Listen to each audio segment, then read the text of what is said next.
people liked to say she saved the monarchy with a smile. That is the sort of sentence that sounds lovely in a drawing room and falls apart the minute you look too closely. Before she became the nation grandmother in pearls, before she became the plucky old lady of wartime legend, she was a very privileged little girl who learned two things almost at once: that the world could be arranged for her comfort, and that charm was often a much sharper weapon than anger. Elizabeth Bowes Lyon entered life in 1900, wrapped in rank, servants, and the warm confidence of a family that expected to matter. She was born into the house of Strathmore and Kinghorn, a name with Scottish grandeur stitched all through it, and she grew up between St. Paul's, Walden Bury in Hertfordshire, and Glamis Castle in Scotland, where stone, ritual, and family legend hung in the air like perfume. She was the 9th of 10 children, which sounds like a recipe for neglect until you remember that very large aristocratic families had a talent for spoiling their youngest with almost athletic dedication. Elizabeth and her younger brother David were the babies, and they were treated accordingly. It was an upbringing that could make a child feel both cherished and entitled, and in her case it did exactly that. There were governesses, nurseries, endless household routines done by other hands, and the invisible army of staff that allowed upper-class life to float along as if fresh flowers, polished silver, warm baths, and tidy rooms had all emerged by magic. Children raised in that kind of world often grow into adults who either notice the machinery beneath them or never do. Elizabeth belonged to the second group. Comfort was not a luxury to her. It was the natural order of things. She was not considered the great beauty of the family. She did not have the sleek, cold glamour that could stop a room. What she had was far more useful. She had warmth when she wanted it, wit when she needed it, and a gift for making people feel as though being liked by her was an honour. As a girl she was lively, dramatic, affectionate, and sharp. She loved games, imitations, teasing, and performance. She could act innocent while quietly taking control of the atmosphere. That sounds almost too polished for a child, but some people begin very young. Elizabeth seems to have done so. A sunny manner came naturally to her, but the will beneath it did too. Her family life taught her something else that stayed with her forever. The Bowes Lyons were aristocrats, but they were not sovereigns. They were near power, old enough in blood to feel superior to many, but not at the absolute summit. That position can breed a delicious sort of ambition. One can taste the royal world without yet being trapped inside it. One can admire it, imitate it, even feel quietly competitive with it. Elizabeth grew up in a household proud of its lineage, proud of its manners, proud of its place, and all of that made her perfectly ready to step upward if the chance ever came. Her education was suitable for a girl of her rank, which is another way of saying it was decorative, disciplined, and carefully limited. She was taught at home by a governess. She learned French, music, manners, dancing, and the social graces that made a young woman pleasant company and a successful hostess. Nobody was preparing her for scholarship or public argument. Girls like Elizabeth were expected to marry well, manage households, and oil the machinery of high society with poise and wit. That may sound narrow, but it was a serious training of its own kind. She learned how to read people, how to hold herself, how to make others comfortable, and how to conceal effort behind a laugh. That last skill would become one of her great specialties. Then the First World War arrived and rearranged the mood of her youth. On the day she turned 14, Britain went to war. Glamis Castle became a place of treatment and recovery for wounded men.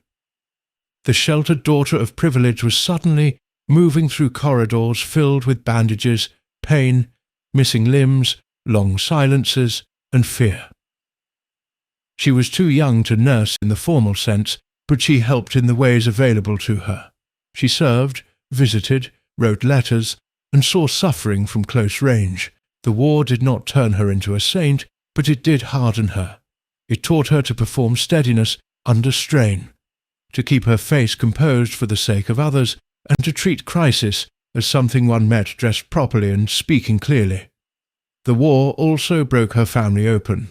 Her brother Fergus was killed in 1915 at Luce. Other brothers were wounded or taken prisoner. Grief entered the house not as an abstract noble sorrow, but as telegrams, absences, and the terrible business of going on. Elizabeth later used that wartime image very effectively, as many royals did. Yet in her case, it was not simply image. She had learned something useful and lasting in those years. Sympathy could be real, but it could also be practiced until it became a form of command. She became very good at offering comfort while keeping her own centre untouched. People who met her later often remarked on how easy she made things look. The truth was that she had spent years learning how. When the war ended, society rushed back to pleasure with the hunger of people emerging from a storm cellar. Country house weekends, London parties, dances, race meetings, theatre nights, and marriages returned in a glittering wave. Elizabeth entered that world at exactly the right age.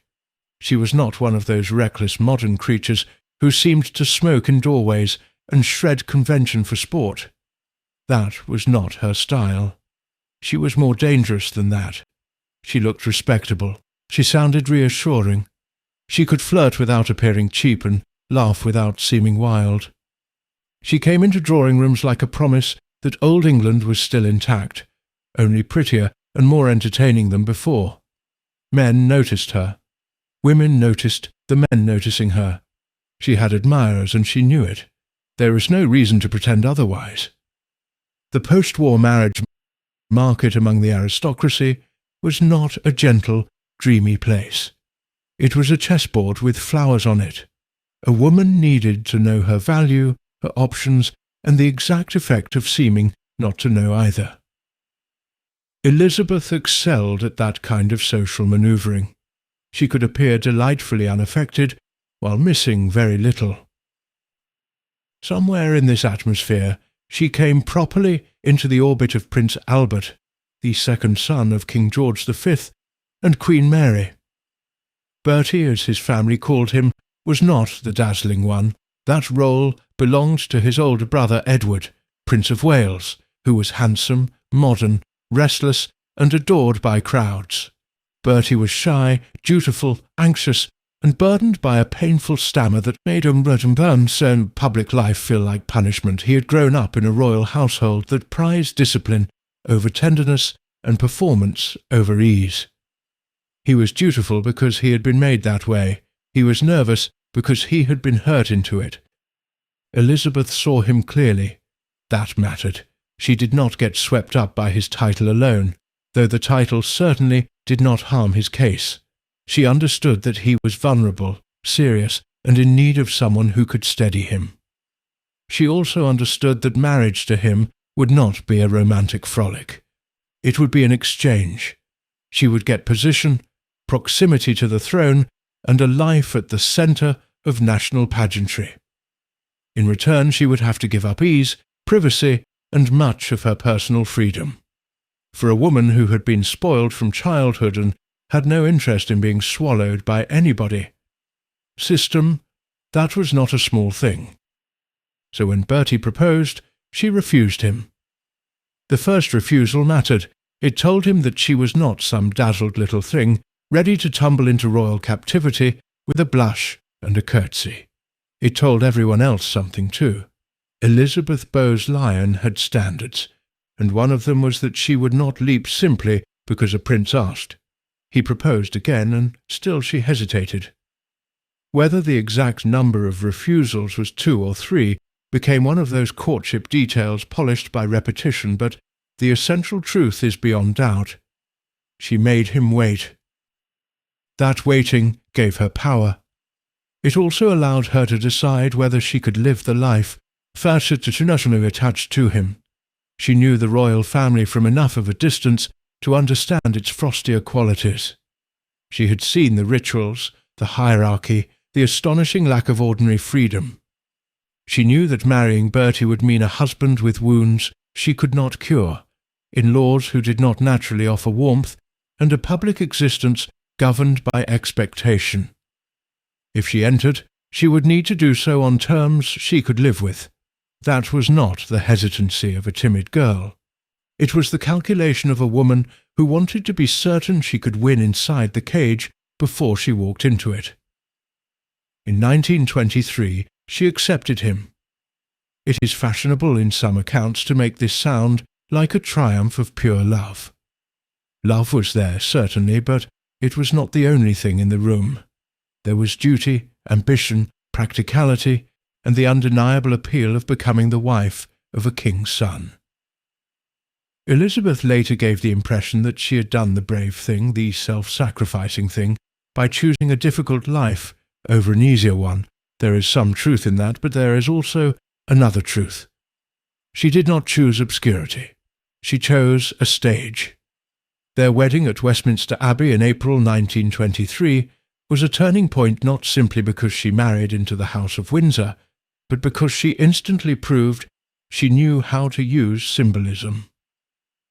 On her way into the Abbey, she laid her bouquet on the grave of the unknown warrior in memory of her brother Fergus and the dead of the war. It was a perfect gesture, heartfelt and theatrical at the same time. The public adored it. Elizabeth understood something that many royals never quite grasped. Ceremony worked best when it seemed touched by private feeling. Give people a beautiful ritual, but let them believe they are glimpsing a real heart through the lace. As Duchess of York, she brought freshness to a family that often seemed raised by stone staircases. She was lively where they were stiff, approachable where they were guarded, and socially skilled in a way that made formal settings feel less severe. This became part of her legend very quickly. She was the one who softened Bertie, the one who humanized the dynasty, the one who made people think the Windsors could smile without strain. All of that had substance behind it, but it also had usefulness. The more she was seen as the warm one, the more room she had to shape things quietly. Marriage to Bertie was affectionate, but it was never a simple story of a strong woman kindly rescuing a weak man. It was a partnership in which his dependence strengthened her position. Bertie adored her. That gave her emotional leverage from the beginning. He relied on her judgment, leaned on her socially, and drew courage from her confidence. She knew this. One does not need cruelty to notice where influence lies. One simply needs intelligence. Elizabeth had plenty of that. The young couple began royal duties, tours, and public appearances. Bertie struggled with speeches. The stammer made every appearance a test. Elizabeth moved beside him like a polished shield. She encouraged, soothed, rehearsed, and helped arrange treatment that slowly improved his speaking. This has often been painted in tender colours, and it was tender in part. Yet it also revealed her instinct for management. She was not merely comforting a husband, she was building an instrument. If Bertie could not function in public life, then her future inside the royal family would be far more limited. If he could, the horizon widened. She knew that without saying it aloud. There was also the older brother, Edward.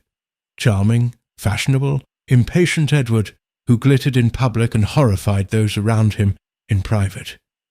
He was the Prince of Wales, the obvious future king, and the source of endless anxiety to his family.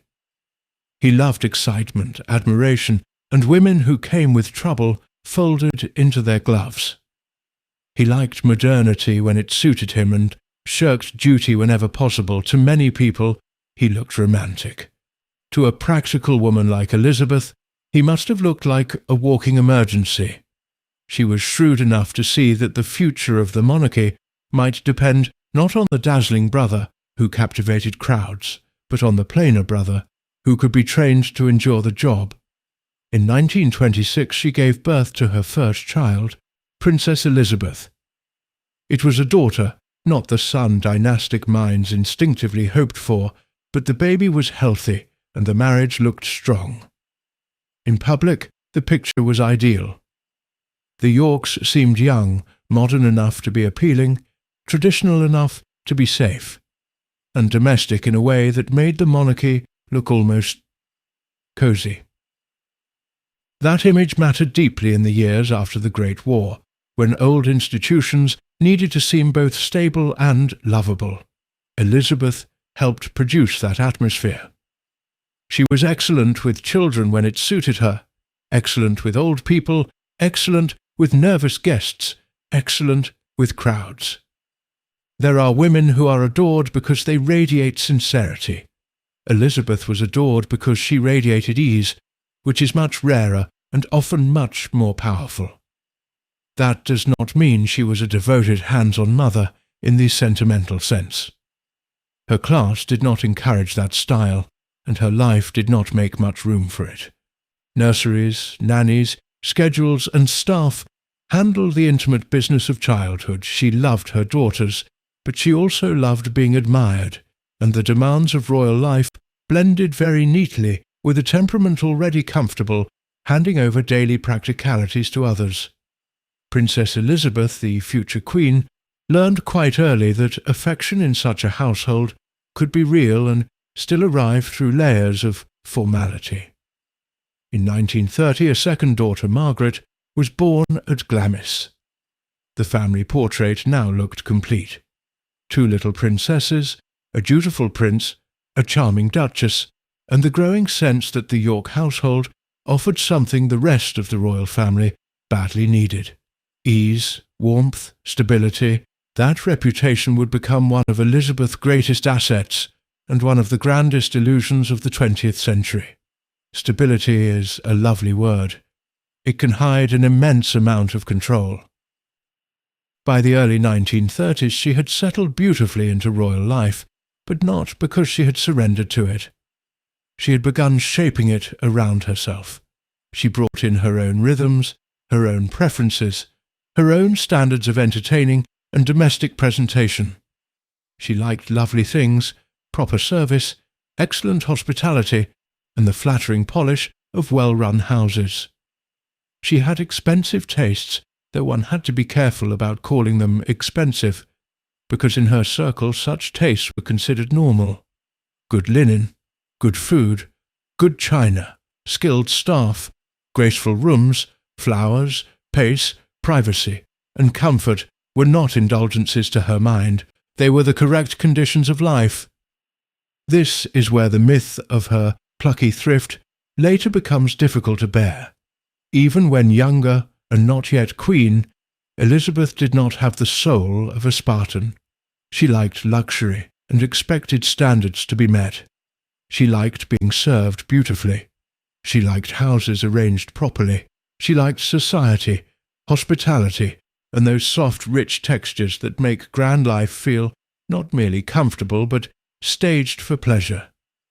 She could be funny and natural within that setting, but she never mistook herself for ordinary.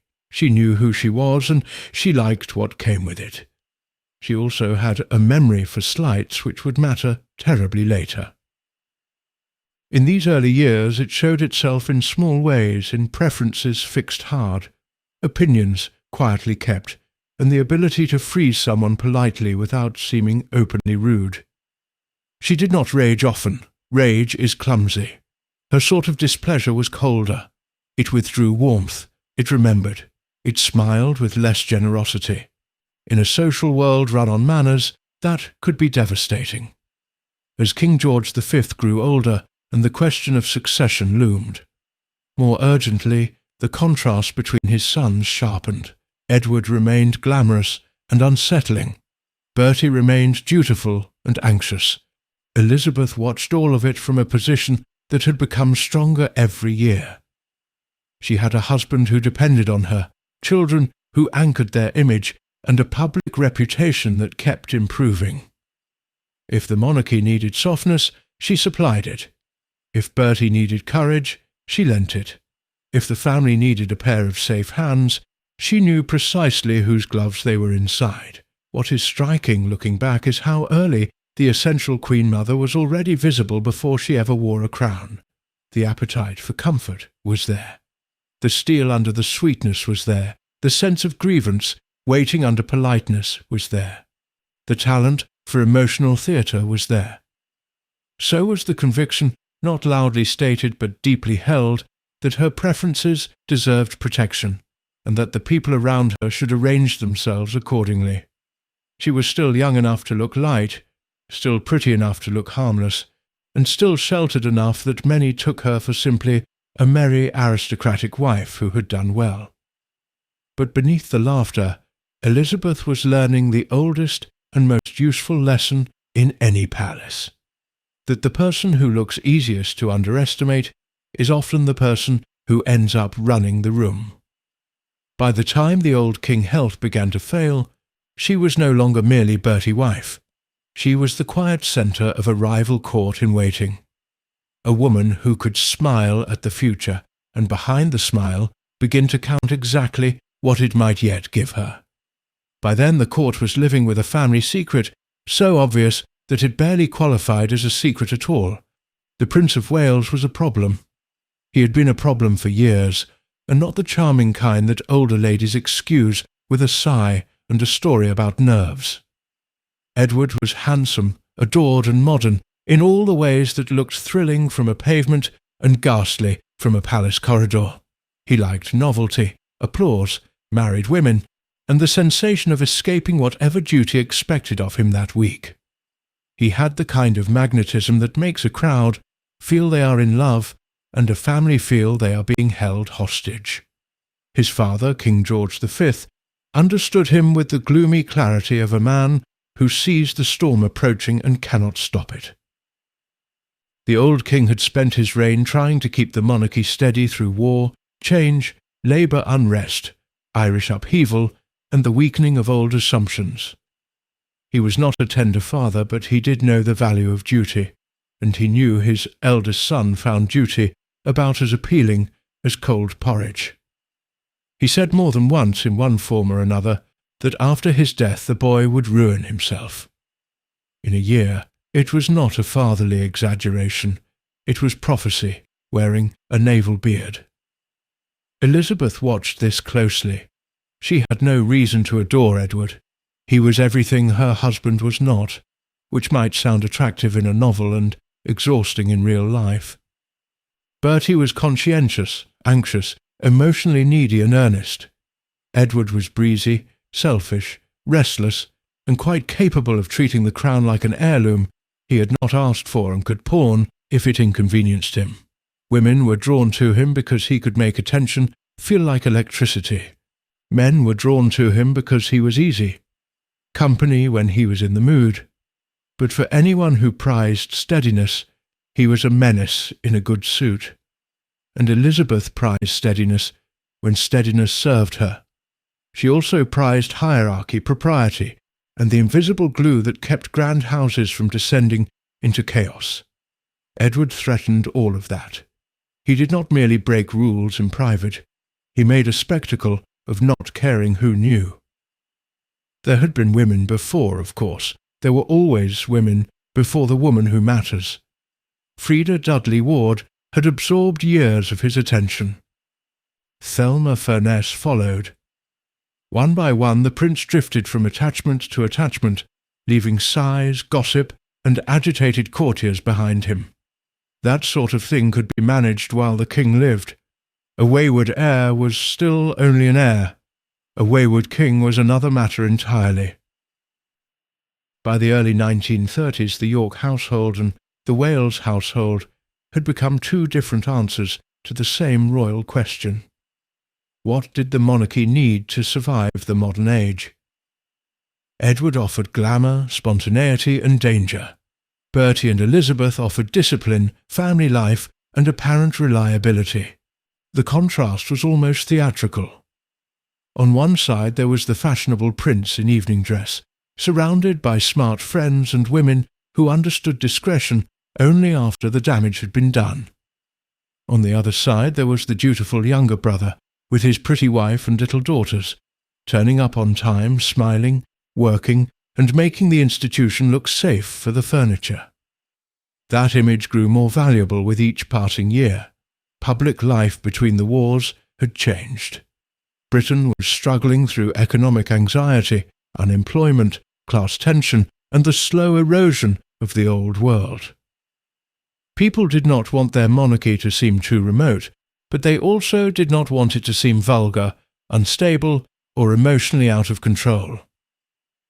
Elizabeth understood that instinctively. She knew how to make grandness feel comforting. She could stand in a receiving line and give the impression that rank and friendliness had somehow made peace with each other. That was her genius. She made privilege look pleasant. It is one of the most powerful tricks in public life, and she performed it beautifully. At home, though, she was not all sweetness and light. She liked standards and expected them to be met. She liked good service, good entertaining, good order, and the small elaborate comforts that made aristocratic life run smoothly. She was an affectionate mother in the formal pattern of her class, but the nursery did not swallow her whole. She was a wife, a hostess, a royal figure, and increasingly a strategist. She was also intensely aware of status. The House of Windsor was still not old enough to feel entirely secure, and old aristocratic families could look down on it in private while curtsying in public. Elizabeth came from one of those older families. She had the polish of breeding without the full burden of the throne. That made her both useful and dangerous inside the palace. She was royal enough to belong, but not so raised in royal routine that she accepted its every chill as holy. The old King and Queen Mary found her valuable for that reason, though not always comfortable. Queen Mary admired order, hierarchy, and endurance. She also had a genius for taking the temperature out of any room she entered. Elizabeth had more laughter in her and more softness of manner, but she was not as unlike Queen Mary as she first appeared. Both women believed in the monarchy with something like religious conviction. Both liked control. Both had long memories. The difference was largely one of presentation. Queen Mary could seem like a throne that had learned to walk. Elizabeth seemed like a smile that had learned to calculate. As Edward moved deeper into his social whirl, Elizabeth and Bertie drew further into the role of respectable alternative. There is no evidence that she sat in a velvet chair, plotting a crown, while thunder rolled outside, and one need not invent melodrama where quiet ambition will do. But it would be naive to imagine she did not notice what every sensible person noticed. If Edward continued to behave like a man auditioning for disgrace, the burden on Bertie would grow. That prospect horrified Bertie. It interested Elizabeth. That is not because she longed to watch her husband suffer. She knew better than anyone what kingship would cost him. She had seen his dread of public speaking, his fear of failing, the old wounds left by childhood discipline and constant comparison. She knew he did not possess Edward ease or confidence. She also knew that where Edward floated, Bertie laboured, and labour was the quality institutions trusted in a crisis. More than that, Bertie needed her in a way Edward never would. If fate pushed her husband toward the centre, she would not be ornamental there, she would be necessary. Then Wallis Simpson entered the story, and every other royal irritation suddenly looked quaint. Wallis was American, clever, socially agile, and married to Ernest Simpson when she moved into the prince's circle. She had already been married once before. In another world she might have been treated as a sharp little social climber, admired by some, disliked by many, and carefully kept away from anything fragile. But Edward was not another world.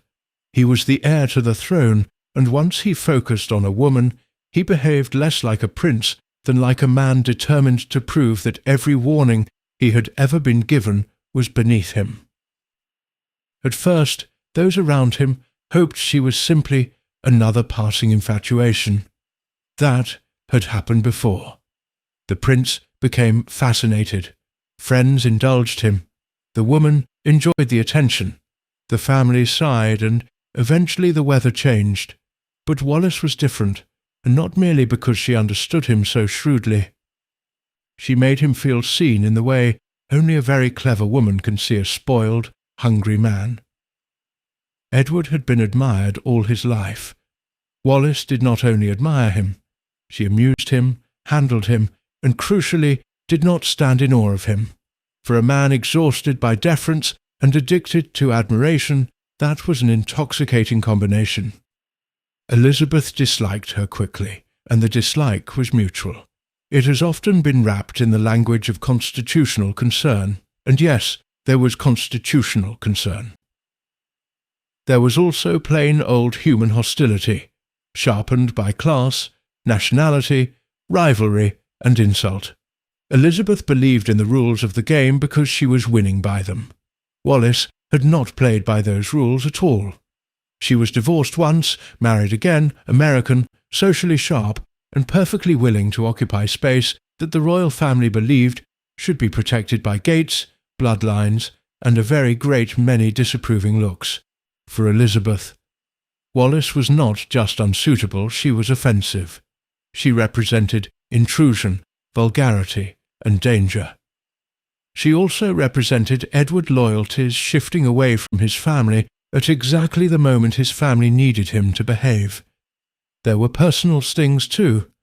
Elizabeth did not enjoy being mocked, and Wallis was capable of mockery that cut to the bone.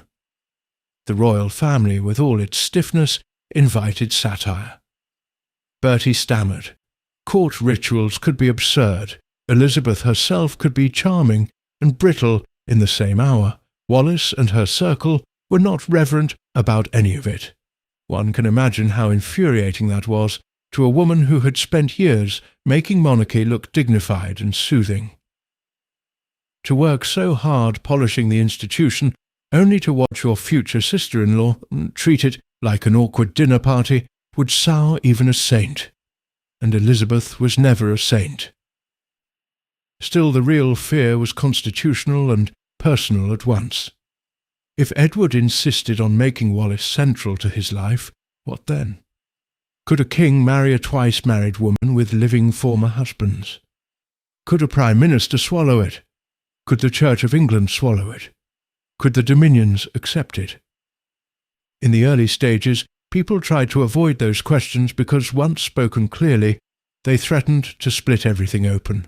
The court excelled at delay. Delay allowed one to pretend that a scandal was merely an awkward habit not yet corrected. But delay did not alter Edward's feelings. If anything, opposition deepened them. He had spent a lifetime resisting pressure from his father, his private secretaries, his ministers, and his family. Pressure only confirmed his self-image as a romantic rebel unjustly pursued by bores. King George V was dying while all this gathered force. His health had been failing for years. The strain of the reign, the endless smoking, the age, and the weight of empire had worn him down. Court life under a fading sovereign always acquires a strange tension. There is still loyalty to the living monarch, but eyes begin to slide toward the future, and the future in this case looked alarming. Elizabeth and Bertie carried on with duties, family life and appearances, but the atmosphere around them must have felt charged. Everyone knew the succession would come sooner rather than later. Everyone knew Edward would inherit. No one could be entirely sure what kind of king he would make. Too many people suspected. The answer. George V died in January 1936. With that, the prince who had spent years behaving like a glamorous headache became King Edward VIII. There are moments in history when a family sorrow instantly becomes a constitutional crisis in evening clothes. This was one of them. Outwardly, everything proceeded according to ritual. Inwardly, dread spread through the palace like a draught under the door. Edward did not become a different man because he became king. That was the problem. He remained impatient with paperwork, irritable with convention, and emotionally entangled with Wallis Simpson. He wanted the advantages of kingship without its disciplines. He wanted to bend the institution around his private desires, and was genuinely offended that it resisted. This is a very common trait in spoiled men, though usually on a smaller scale and with less empire attached. Elizabeth saw at once that the danger had shifted from future possibility to active emergency. Bertie, poor man, suffered through the year as if each fresh development were another step toward a cliff he had never wanted to see, much less fall from. He loved his brother, feared the burden of replacing him, and recoiled from the idea that the crown might come to him by disgrace. Elizabeth had fewer illusions. She was angry with Edward for putting them all in this position, and angrier still that his selfishness threatened the monarchy. She had come to treat as both sacred duty and personal destiny. What makes this year so fascinating is that it brought out every side of her at once. Publicly, she remained composed, dutiful, and calm. Privately, she could be cutting, unforgiving, and fiercely protective of Bertie. She saw the damage that uncertainty was doing to him. His health, nerves, and old fears were all aggravated by the possibility that he might have to do the very job for which he felt least suited. Yet at the same time one senses in her something hardening into resolve. If the catastrophe came, she would not let him fall apart. She would hold him up, push him forward, and hold the institution together if necessary with her bare-gloved hands. The crisis deepened over the course of 1936. Wallis sought a divorce from Ernest Simpson. The British press kept remarkably quiet for a long while, but silence in newspapers does not mean silence in society. Everybody who mattered knew. Courtiers knew, politicians knew, hostesses knew.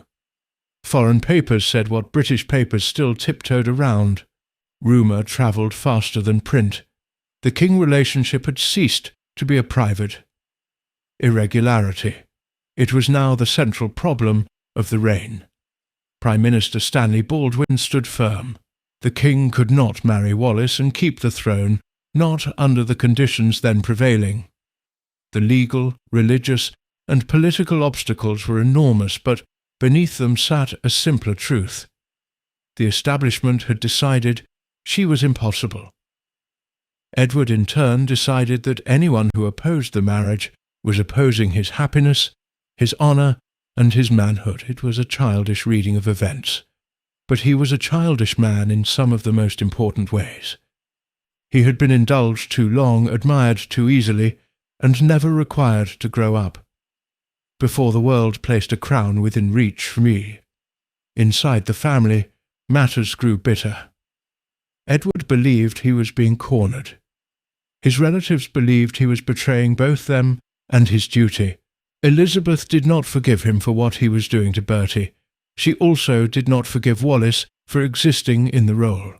It is impossible to overstate how completely she came to despise the woman she called that dreadful person.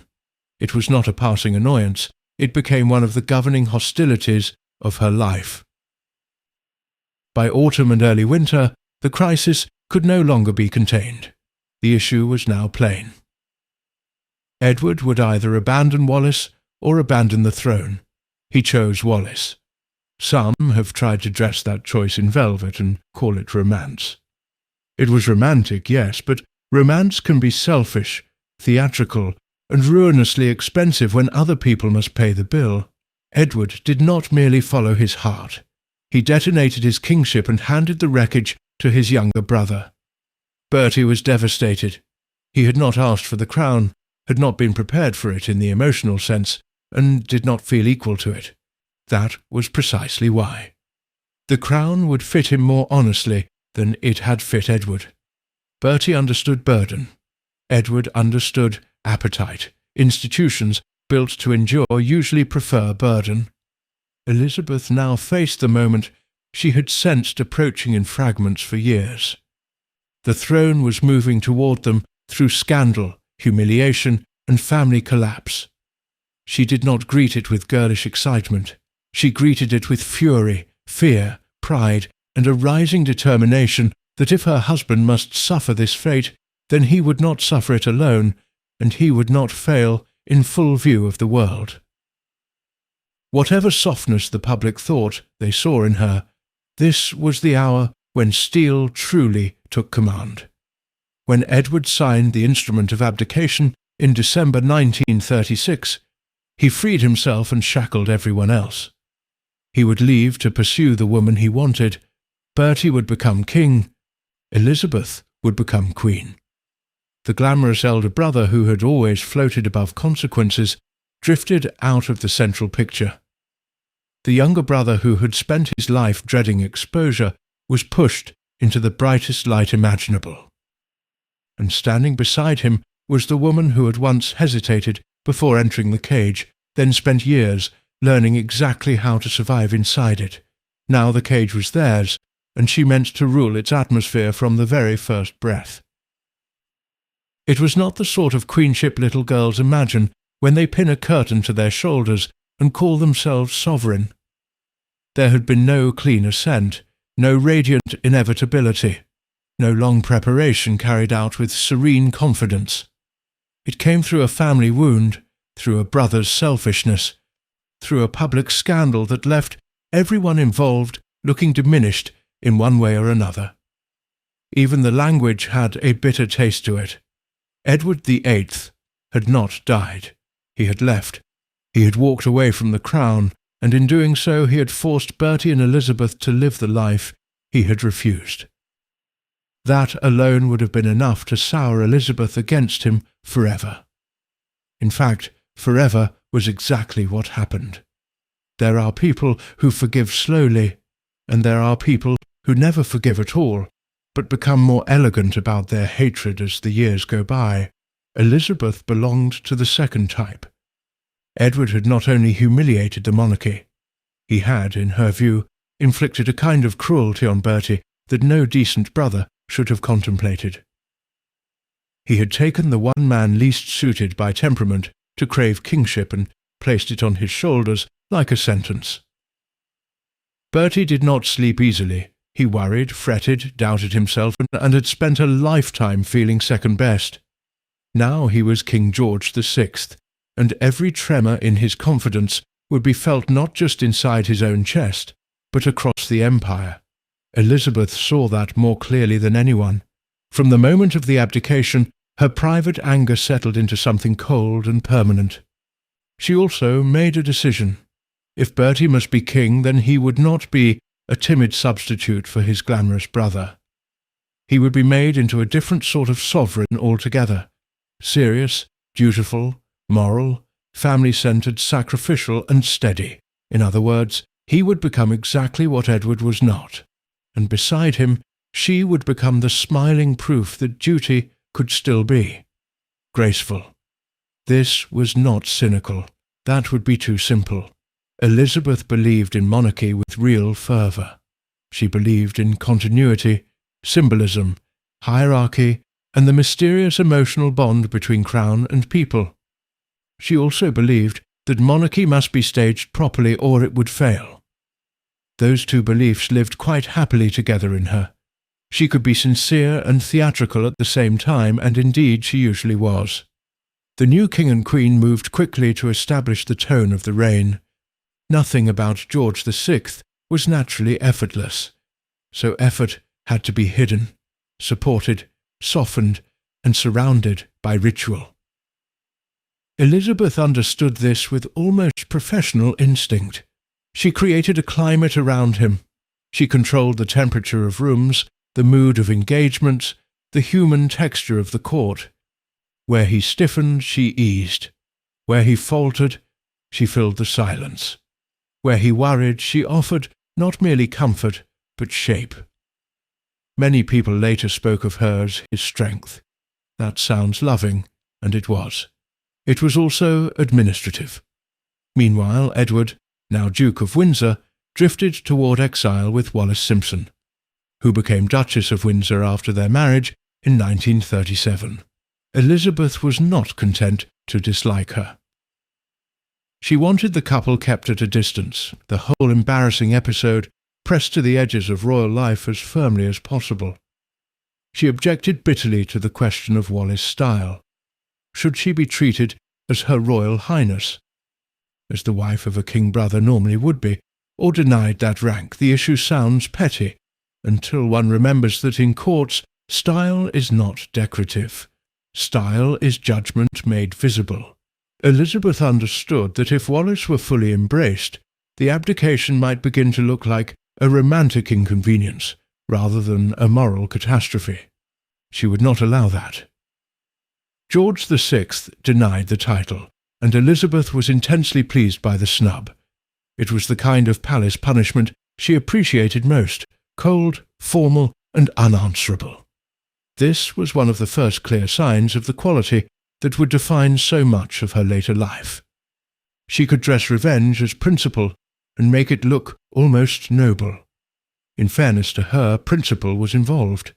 The Duchess of Windsor had shattered every rule Elizabeth valued. But vengeance was there too, bright as a pin beneath velvet. Elizabeth wanted Wallis kept outside the sacred circle, and for the rest of her life she showed no inclination to reconsider. If anyone imagined that time, age, and distance would melt her hostility into charitable regret, they had not understood her at all. The coronation approached in 1937, and with it came an opportunity to turn humiliation into spectacle.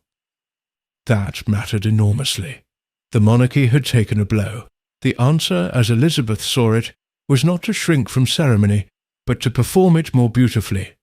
Coronations are part religion, part theatre, part political spell, and she valued every part of that mixture. The old forms, the robes, the music, the anointing, the solemn pace, the gold and scarlet, the images seen in churches, cinemas, newspapers and drawing rooms, all of it helped do what governments alone cannot do. It made people feel that something larger than scandal still existed. Elizabeth was magnificent at this sort of thing because she never confused splendour with frivolity.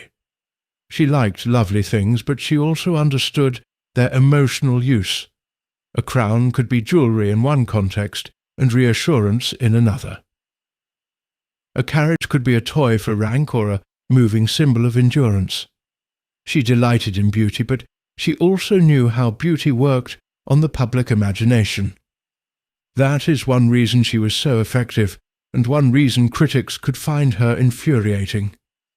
Even her luxuries liked to arrive disguised as service. The coronation itself was a triumph of tone. George VI was deeply anxious, as he always was before great public moments, but he endured it with dignity. Elizabeth came into her own. She did not look like an interloper snatching at a destiny meant for someone else. She looked born to it, which was perhaps the single most important thing she could have achieved that day. If the new king had to be accepted not as the accidental replacement, but as the rightful heart of the monarchy, then the Queen had to look not merely supportive, but inevitable. She did. Those who admired her often talked about naturalness. That word is funny where Elizabeth is concerned. What seemed natural in her was often highly cultivated. The easy smile was real enough, but she also knew exactly when to deploy it. The graciousness was genuine, yet never without an acute awareness of its effect. She looked comfortable in majesty because she had spent years training herself for social command, and because, once placed at the centre, she had no intention of appearing less than fully equal to it. At home, another transformation was underway. Princess Elizabeth and Princess Margaret were still small, still living within the protected, emotional weather of their parents' household, but the burden on the family had changed. The elder daughter was now heiress presumptive. Nobody could say with certainty that the king would have no son, but as matters stood, the little girl in the nursery had moved much closer to the future than anyone once expected. That altered the atmosphere around her. Childhood in royal families is never quite innocent, but for the future, Elizabeth II, it became more purposeful after 1936. She was treated with care, seriousness, and increasing attention to duty. Her mother, while affectionate in the stately manner she preferred, was not sentimental about what lay ahead. She believed in preparing children for rank, not rescuing them from it.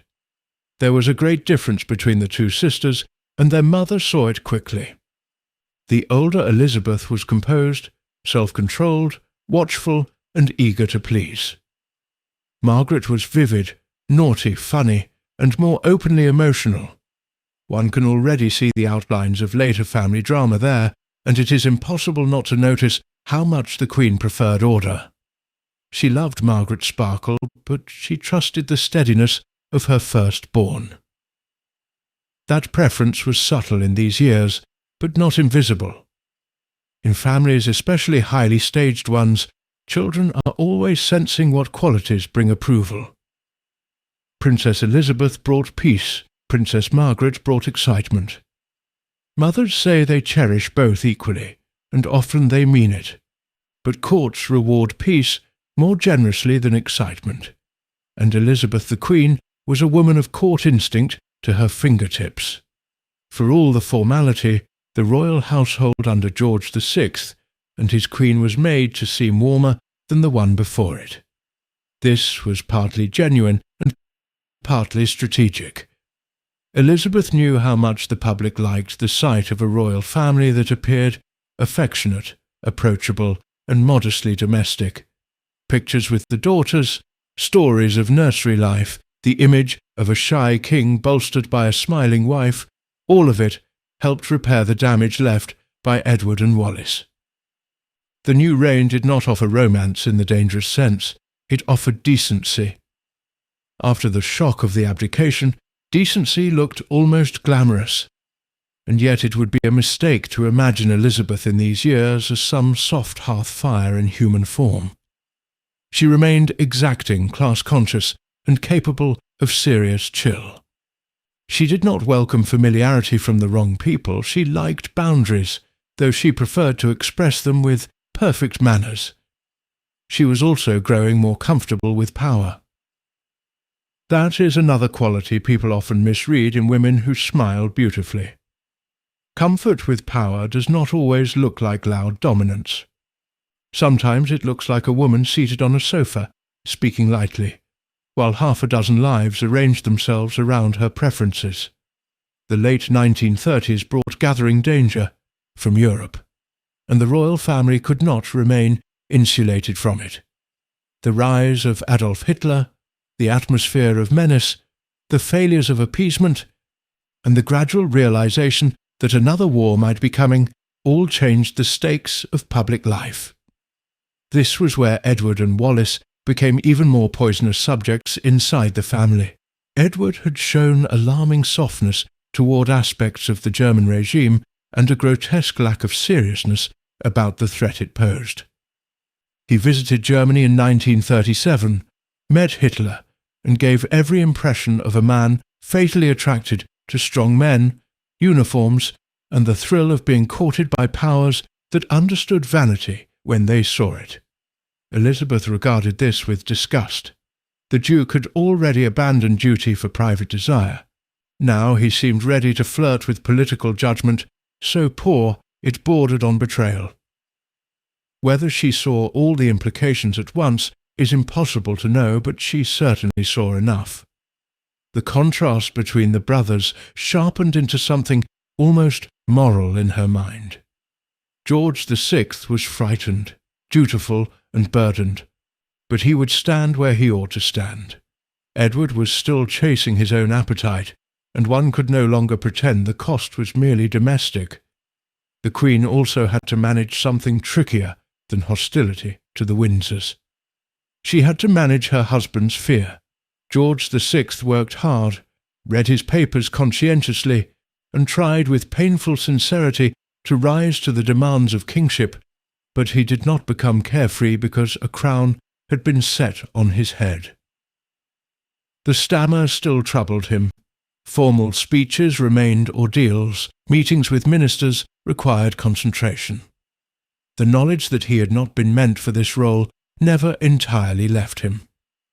Elizabeth took that awareness and turned it into a discipline rather than a confession. She would not allow the world to see him as second best. She encouraged, propped, edited, soothed, and occasionally drove him. If he retreated into self-doubt, she pulled him back toward performance. That word may sound harsh, but monarchy depends on performance, and Elizabeth understood the duty of it better than many born royal. She had entered the family from outside and, perhaps for that very reason, saw the machinery more clearly. The crown had to be embodied. It had to walk into hospitals, factories, schools, regimental ceremonies and parliament, looking composed. It had to sound sympathetic without losing authority. It had to suggest continuity, while the world itself seemed unstable. George VI could do that only with immense effort. Elizabeth made the effort invisible enough to be called grace. She also made enemies, though not always publicly. There were courtiers who found her demanding, people who felt the sharp edge beneath the charm, and observers who noticed that her warmth was not distributed equally. She liked those she liked, and those who displeased her might find the temperature in the room lower than expected. Still, this never much harmed her reputation in the wider country. The public saw smiles, hats, flowers, children, steadiness, and devotion. They did not often see the inner circle where grievances were stored like china, and disapproval could be served in exquisite silence. As Europe moved closer to war, the king and queen became more central to national symbolism. It is strange to think that the most reluctant king in the family line turned out to be exactly the king Britain needed for the coming storm, but history has a wicked sense of irony. George VI knew fear, and so did his queen, though she wore hers differently. That made them more believable than a couple made only of glitter. They did not look superhuman. They looked dutiful under strain, which is often the image people trust most in bad times. Elizabeth, in particular, began to acquire the quality that would later become legend: courage worn as cheerfulness. She did not invent it from nothing. The war that had marked her youth, the family grief, the fire at Glamis, the long work of steadying Bertie, all of it had prepared her to look composed while the air shook. But now that personal discipline was aligning with public need. In the years ahead it would make her famous. It would also help conceal how much of her courage was mixed with pride, stubbornness, and a fierce sense that she and her husband must never be seen to bend. By 1939, the transformation was complete. The Duchess of York, who had once looked like a pleasant younger royal with a useful laugh, was gone. In her place stood Queen Elizabeth, consort to a king shaped by duty and panic, mother to the heiress, enemy to the banished Windsors, mistress of ceremonial reassurance, and guardian of a family image on which more and more seemed to depend. She had not sought the crown in a girlish blaze of hunger, but once it came she wore it with the conviction of someone who believed that losing it would not just be tragic, it would be unforgivable. The world outside the palace walls was darkening fast. Speeches grew graver. Diplomacy turned brittle. The talk in drawing rooms and ministries thickened with dread. Mothers looked at sons and remembered one war while fearing another.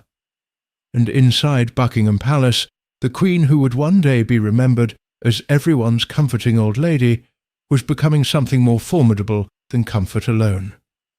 She was becoming the polished face of defiance, and she meant the country, her husband, her children, and even the exiled brother and his impossible wife to understand one thing very clearly. The crown that had been thrust upon them would not be worn apologetically. It would be defended, displayed, and carried through whatever came next. When war finally came in September 1939, it did not arrive as an abstraction in a red box. It arrived like an old fear stepping back through the front door. For Elizabeth, the memory of the First War had never vanished. She remembered wounded men at Glamis, the atmosphere of waiting, the private griefs that turned families into before and after. Now she was no longer a girl in an aristocratic house, peering at national calamity through a sheltered frame. She was queen. The whole meaning of her public life changed in an instant. War has a ruthless way of stripping people down to type. Some become noisier, some smaller, some nobler, some more ridiculous. Elizabeth became clearer. All the qualities that had always sat inside her, the nerve, the pride, the discipline, the flair for symbols, the appetite for importance, now fused into something the nation could read at a glance. She would be seen. She would not run.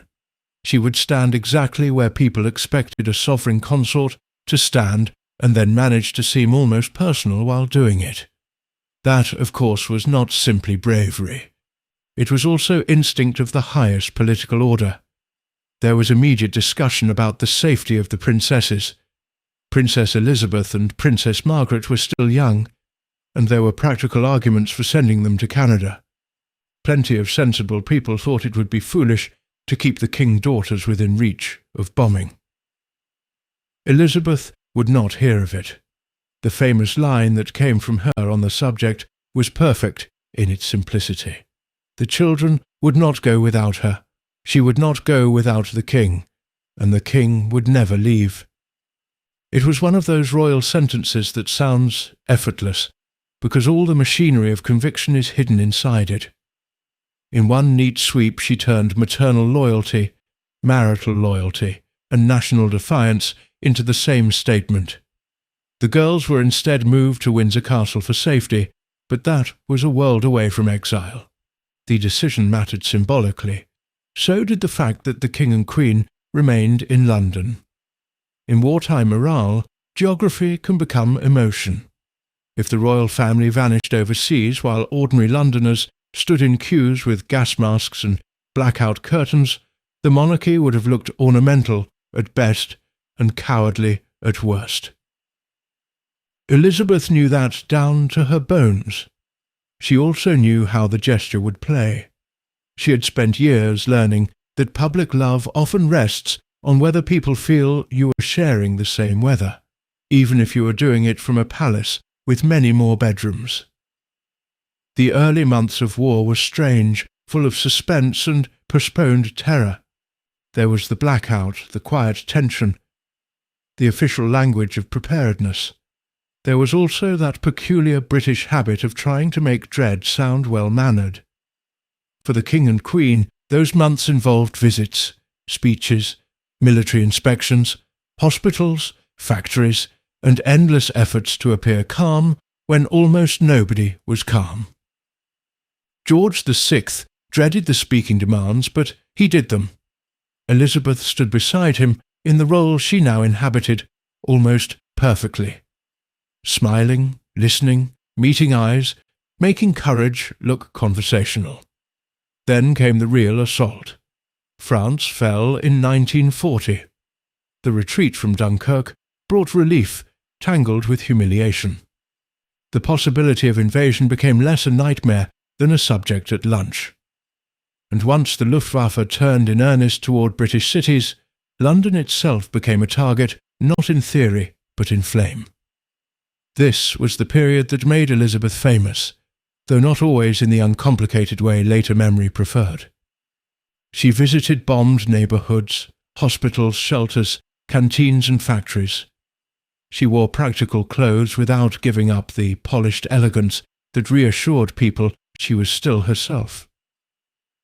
She spoke to the bereaved and the dazed. She shook hands. She listened. She seemed tireless. Crowds loved her for it. There is no use pretending otherwise.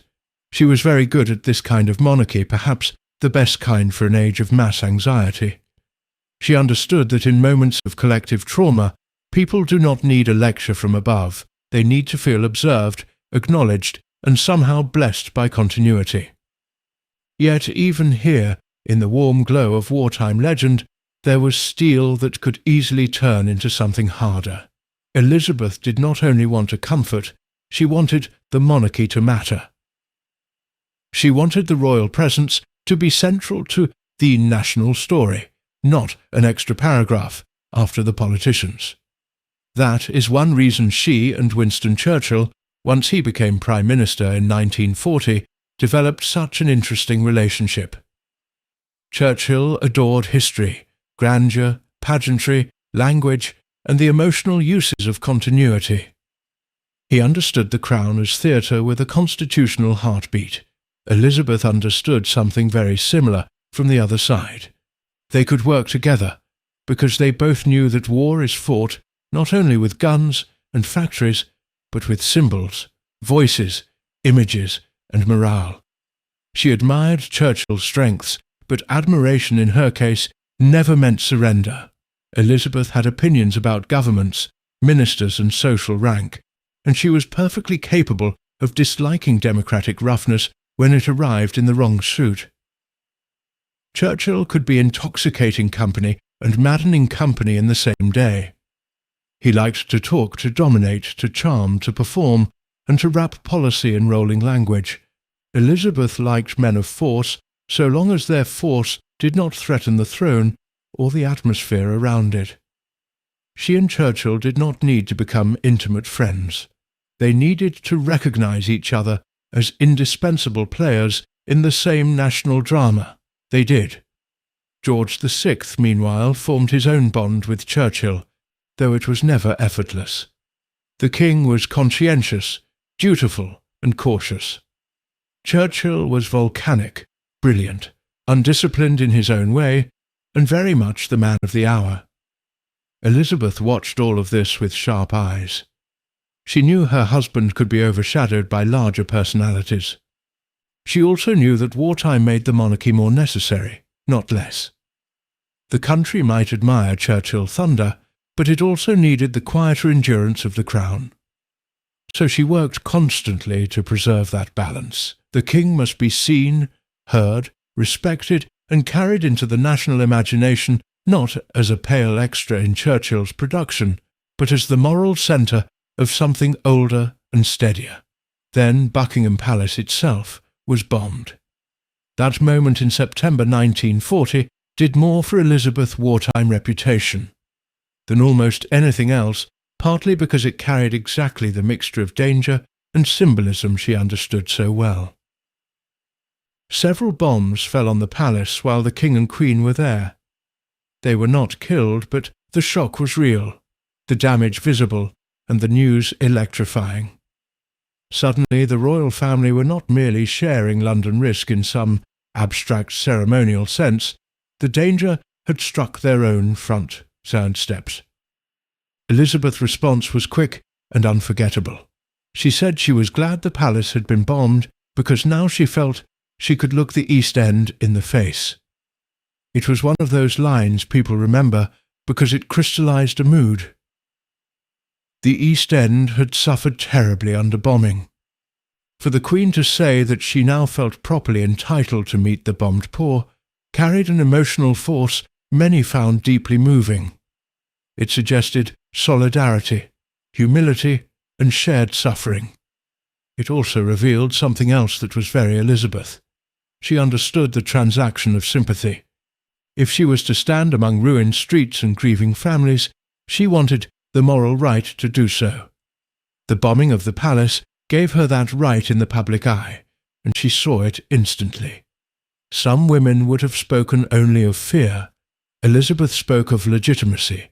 That is why she was so formidable. Even in shock, she could turn experience into position. The image of the bomb-damaged palace was deeply useful. It told the public that the monarchy had not retreated behind invulnerable walls. Those walls had been hit too. The king and queen kept going. They inspected the damage, resumed duties, and stood amid broken glass and splintered masonry as though the old order itself had taken a blow and refused to bow. In wartime, that sort of picture can become more powerful than arguments, and Elizabeth knew pictures almost instinctively. There were, of course, limits to the legend. She was not living the life of an ordinary London woman under bombardment. She had staff protection, grand rooms, country retreats, and every comfort compatible with war. The food might be plainer and the atmosphere graver, but she was still queen. There is no reason to flatten that reality into fairy tale. Yet it is also true that she performed danger rather than evaded it, and that performance mattered immensely. People saw that she stayed. They saw her clothes dusted with the same city grime, heard of the palace bombing, watched her enter hospitals and bomb sites, and concluded that she was game. In national life, game can be as beloved a Suican equality as goodness. The two princesses remained mostly at Windsor, their lives narrowed by war and duty. Their mother saw them, wrote to them, and protected them. But her first marriage was to the crown now more than ever. Princess Elizabeth especially began absorbing the atmosphere of responsibility that would shape her forever. She was old enough to grasp that her parents were carrying something immense. She watched her mother poise, her father's strain, the rituals of briefing and departure, the solemnity of broadcasts, the rhythm of war work. For the future queen, childhood was becoming instruction by immersion. Princess Margaret reacted differently, as she so often would. She was younger, brighter in manner, quicker to mischief, more inclined toward fun when fun could be found. The contrast between the sisters, already marked before the E. War grew clearer under stress. One child steadied herself by duty, the other by sparkle. Their mother noticed, approved, and judged, all at once. Elizabeth valued gaiety in society, but in a crisis she trusted self-control. The elder daughter increasingly looked like safety. The younger looked like delight. A mother may love both, but a dynasty chooses safety. War also sharpened Elizabeth's hostility toward the Duke and Duchess of Windsor. Their behaviour during these years gave her every excuse she needed to keep the old grievance burning. The Duke's military appointment in France ended badly.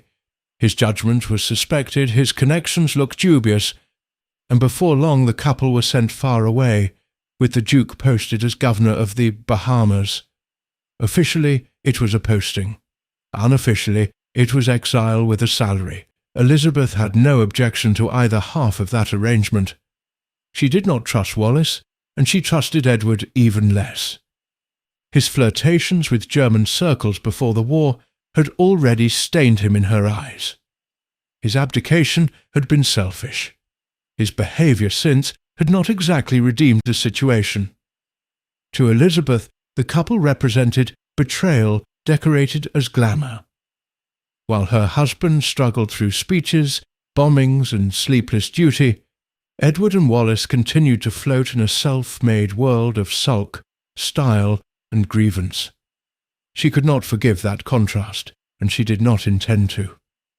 If the war elevated some people morally, it finished off any lingering possibility that she would ever soften toward the Windsors.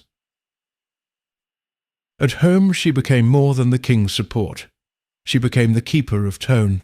Courtiers, officials, ladies-in-waiting, guests, military figures, politicians, all moved through an atmosphere she influenced.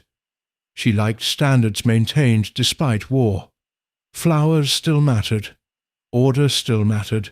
Good manners mattered perhaps even more, because in her view, civilization was one of the very things under attack.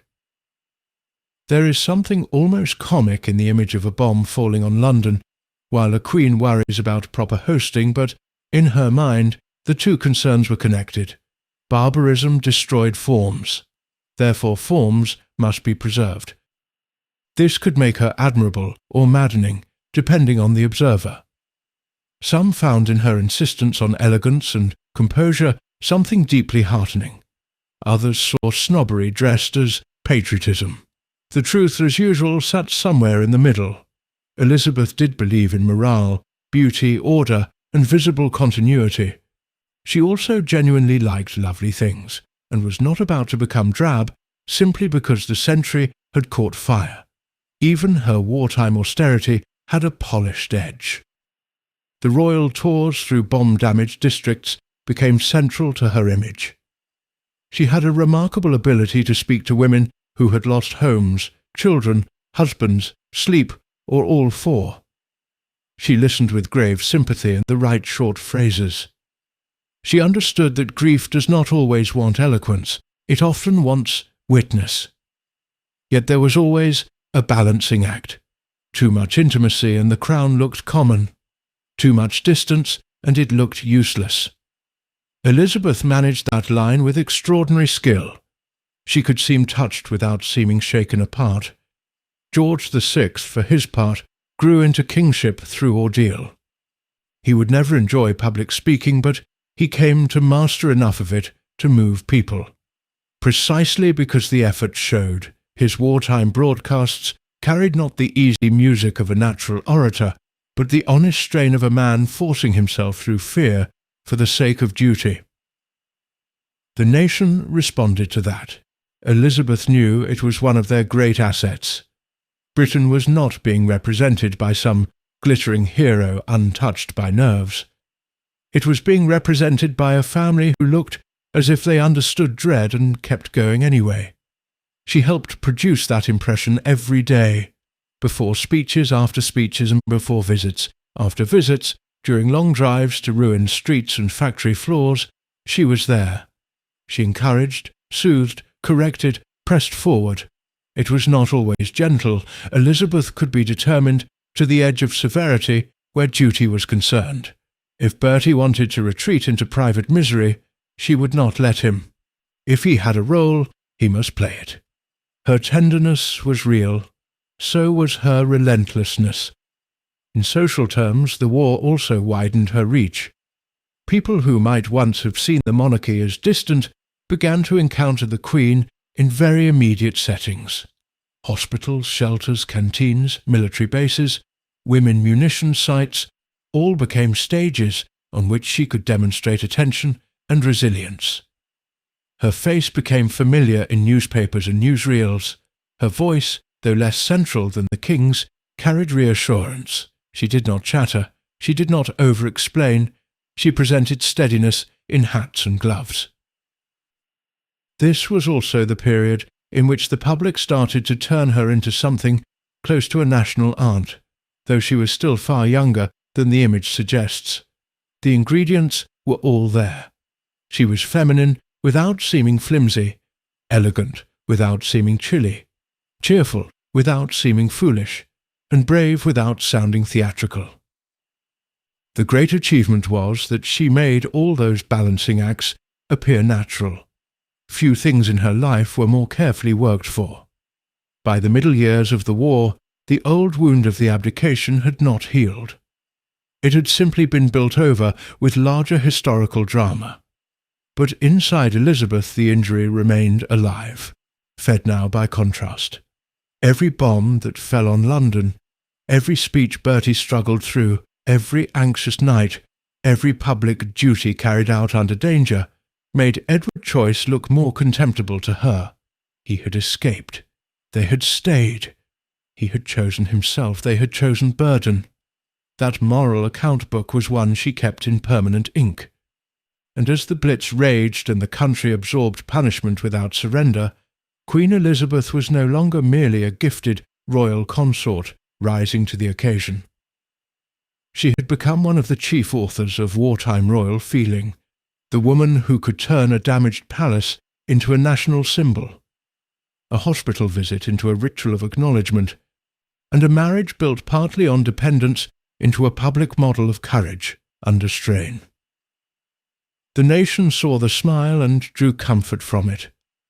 Very few paused to consider how much steel it took to hold that smile in place, or how much she enjoyed knowing that, at last, in the worst weather imaginable, she had become absolutely indispensable. By the time the war began to turn in Britain's favour, Queen Elizabeth had become something more than a consort standing loyally beside a nervous husband. She had become a national habit. People expected to see her in the right places, saying the right sort of things in the right tone, with that air of brisk sympathy that suggested bad times could be survived if one kept one chin up and one hat pinned on straight. The country had folded her into its emotional furniture. She was no longer merely a woman inside the monarchy. She was one of the ways the monarchy explained itself to the public. That sort of success can be dangerous for the person enjoying it. Adoration can turn into certainty, and certainty can harden into something close.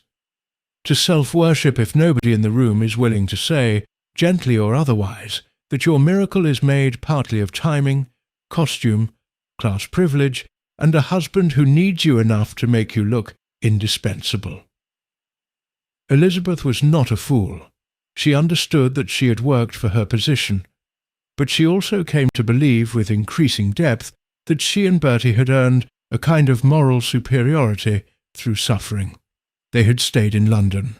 They had endured the Blitz. They had taken the burden Edward had thrown away.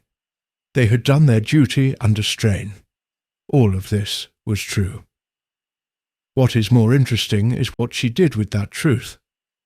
She turned it into a permanent claim. The country saw service. Elizabeth increasingly saw a kind of moral debt. Britain owed them affection. The family owed them loyalty. History owed them vindication. And Edward, above all, owed them shame. That bitterness only deepened as the war moved toward its final years. The Duke and Duchess of Windsor remained far away, and the Duke serving as Governor of the Bahamas in what was less a grand colonial appointment than a convenient, elegant banishment. Wallace loathed the place. Edward sulked through it. The couple wrote letters, cultivated grievances, and nursed the old complaint that they had been robbed, misunderstood, or insufficiently honoured. This was the one subject on which Elizabeth could be counted on never to become abstractly gracious. She loathed them. She loathed what they represented, what they had cost her husband, and the way they continued to behave as though the great offence in the whole affair had somehow been committed against them. She had a particular talent for preserving grievance beneath perfect manners. Not everyone can do that. Many people who are deeply angry become loud, repetitive, and boring. Elizabeth preferred a more aristocratic style of fury. She could freeze a subject with a phrase, diminish a person with a tone, or preserve a slight for years while smiling through lunch. The Windsors never ceased to offend her. And the most offensive thing of all was that they seemed to expect normal family affection after the scale of the damage they had done. Elizabeth did not believe in that kind of easy pardon. In her world, actions had rank attached to them. Edward had behaved beneath his rank. Wallace had entered where she never should have entered. Both would pay in the currency she valued most, exclusion. The end of the war in Europe in 1945 transformed the public mood overnight, though not the private burdens inside Buckingham Palace. Victory brought relief, tears, crowds, noise, and that peculiar stunned happiness that comes when people have lived with dread so long they barely remember how to stand without it. The King and Queen appeared on the balcony. So did their daughters. Winston Churchill joined them.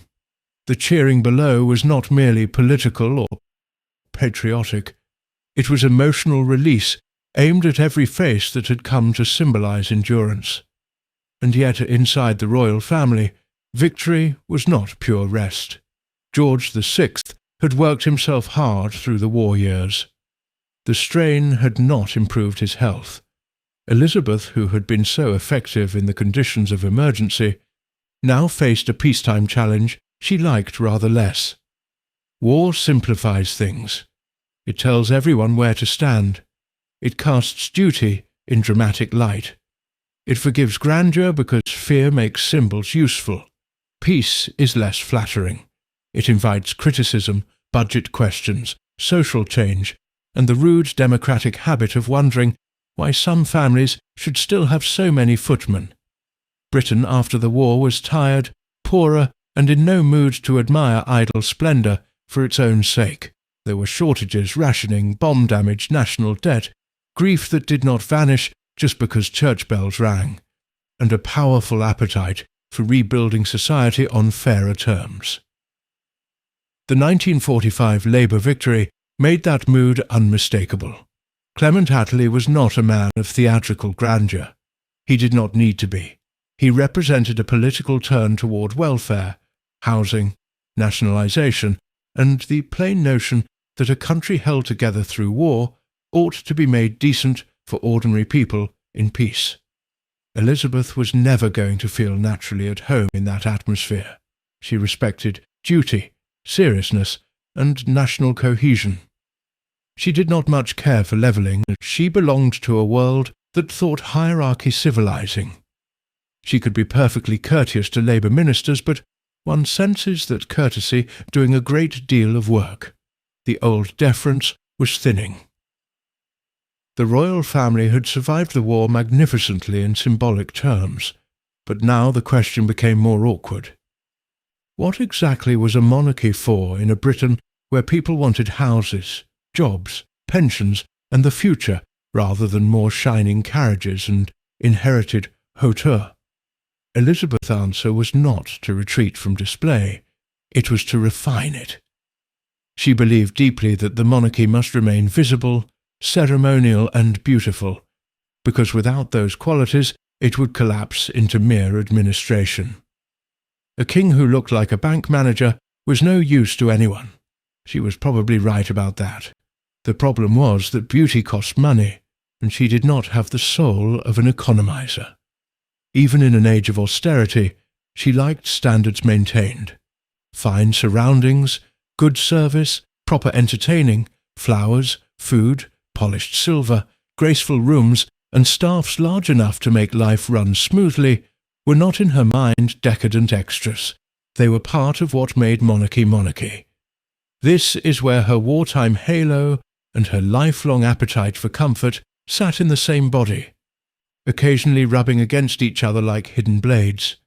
The public still saw a brave queen who had stood in bombed streets.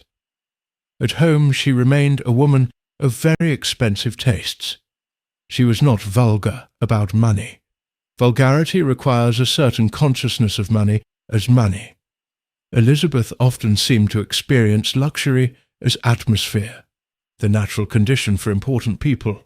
That could make her appear delightfully unspoiled, to admirers who mistook ease for innocence. In fact, she was deeply spoiled, simply at a very high social level. She also expected loyalty and did not forgive disappointment. Staff learned quickly that one did not cross her lightly. She could be kind, charming, and appreciative to those she liked, but the standards were exacting, and the emotional weather very much hers. Royal households run on attention to tiny details, invisible labour, and the ability to anticipate wishes before they become requests. Elizabeth had grown up in exactly the sort of world that teaches a woman such service is part of the order of the universe.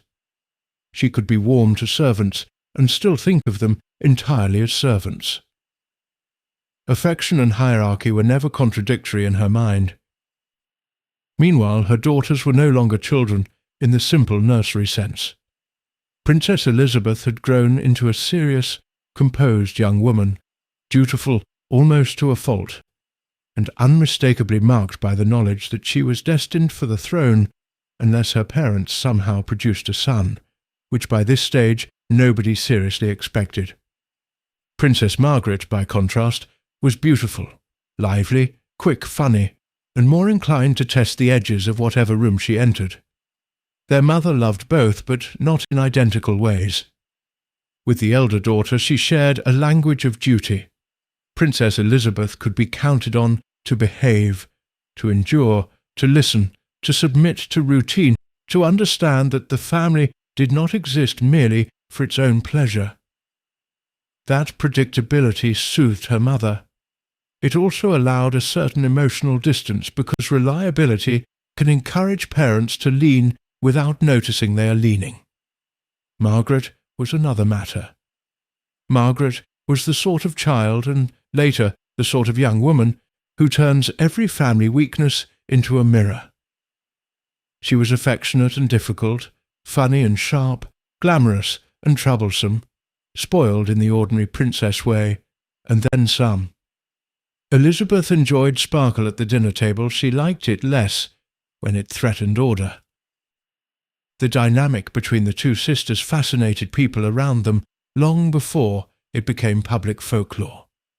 The future queen had restraint. The younger one had allure. The future queen could swallow feeling when duty required it. Margaret was more inclined to let feeling dress itself and demand attention. In another family that might have been manageable fun. In a royal family still patching itself together after abdication, war, and public reinvention, it was a warning. Elizabeth the mother was not sentimental enough to misunderstand this. She could laugh, indulge, and charm, but she always came back to one central belief: rank-imposed obligations and feelings that disrupted those obligations were dangerous luxuries. That was the lesson she had drilled into herself since accepting Bertie's proposal. It would now be drilled more gently, but no less firmly, into her children. Another figure was moving closer to the centre during these years. Philip of Greece and Denmark, the tall, clever, restless naval officer who had begun to attract Princess Elizabeth's attention in earnest.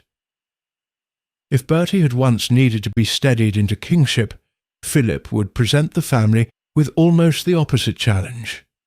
He was confident, funny, direct, and not naturally overawed by the palace. He had complicated foreign roots, an unsettled family history, little money of his own, and a manner that could read as bracing honesty or impertinence, depending on the listener. Elizabeth was not instantly enchanted. She was too class-conscious, too alert, to background and breeding in the social sense, and too protective of her daughter position to greet him like a fairy tale answer.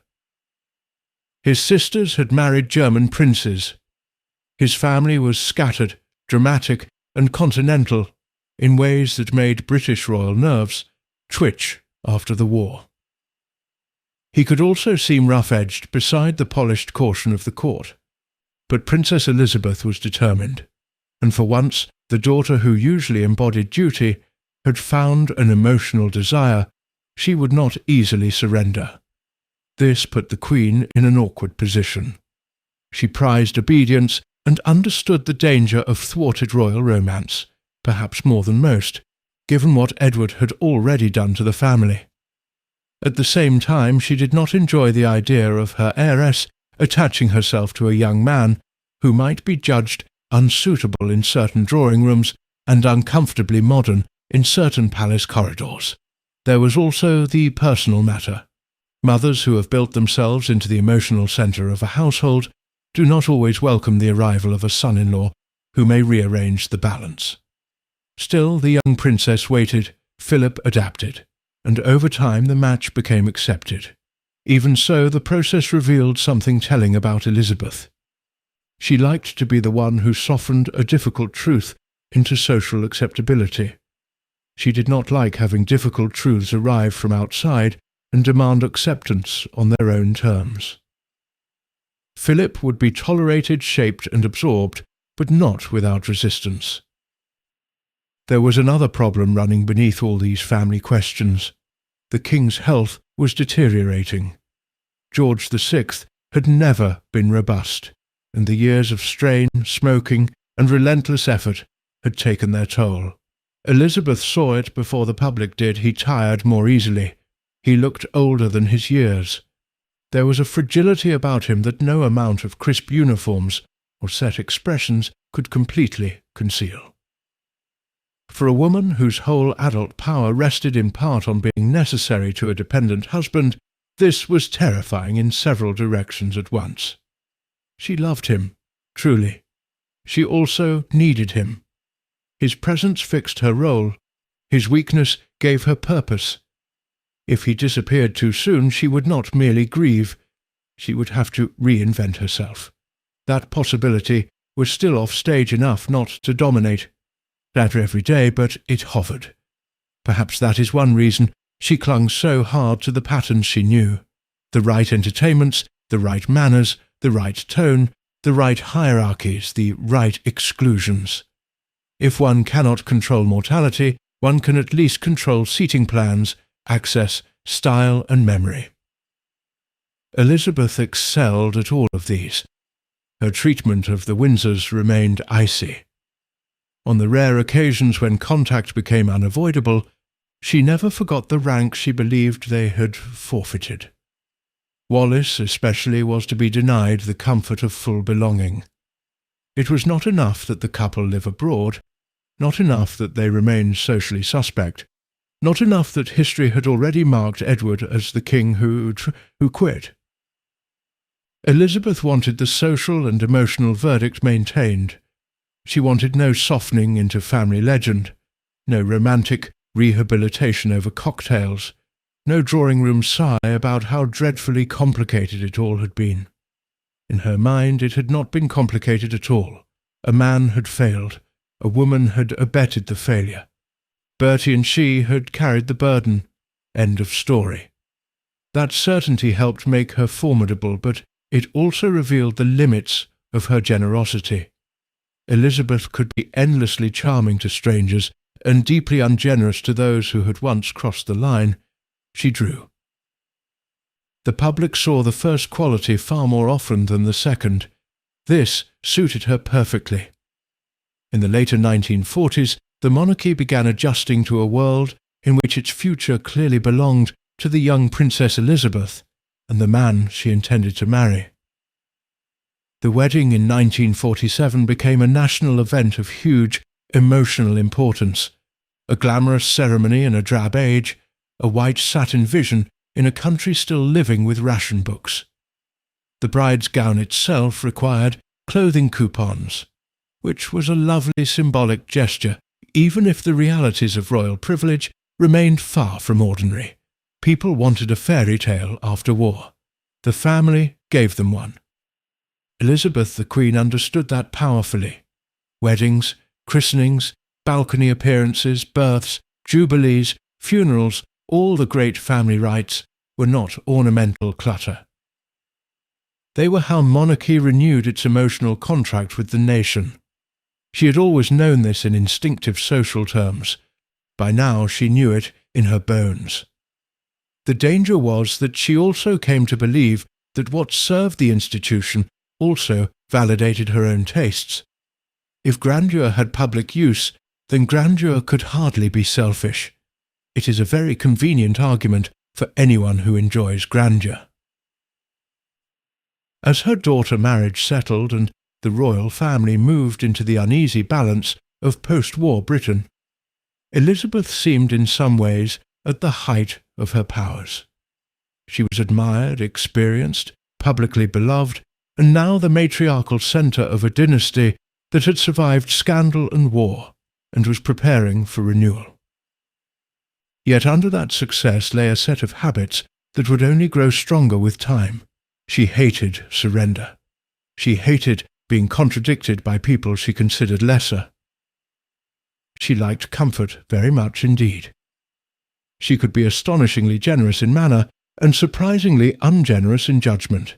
She did not forget insults, and she did not enjoy economies that touched her own standards.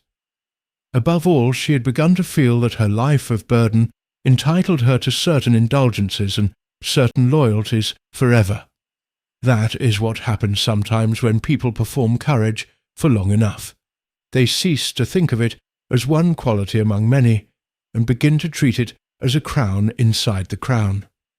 A private sanctification that excuses all sorts of vanity, appetite, and hardness. Elizabeth had not yet become the old Queen Mother people would indulge for her gin, her racehorses, and her bills, but the foundations of that woman were already set. The war had made her admired.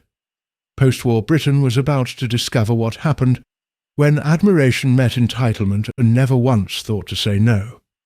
The trouble with dynasties is that they do not pause simply because one woman would like a few more years with the arrangement that suits her best.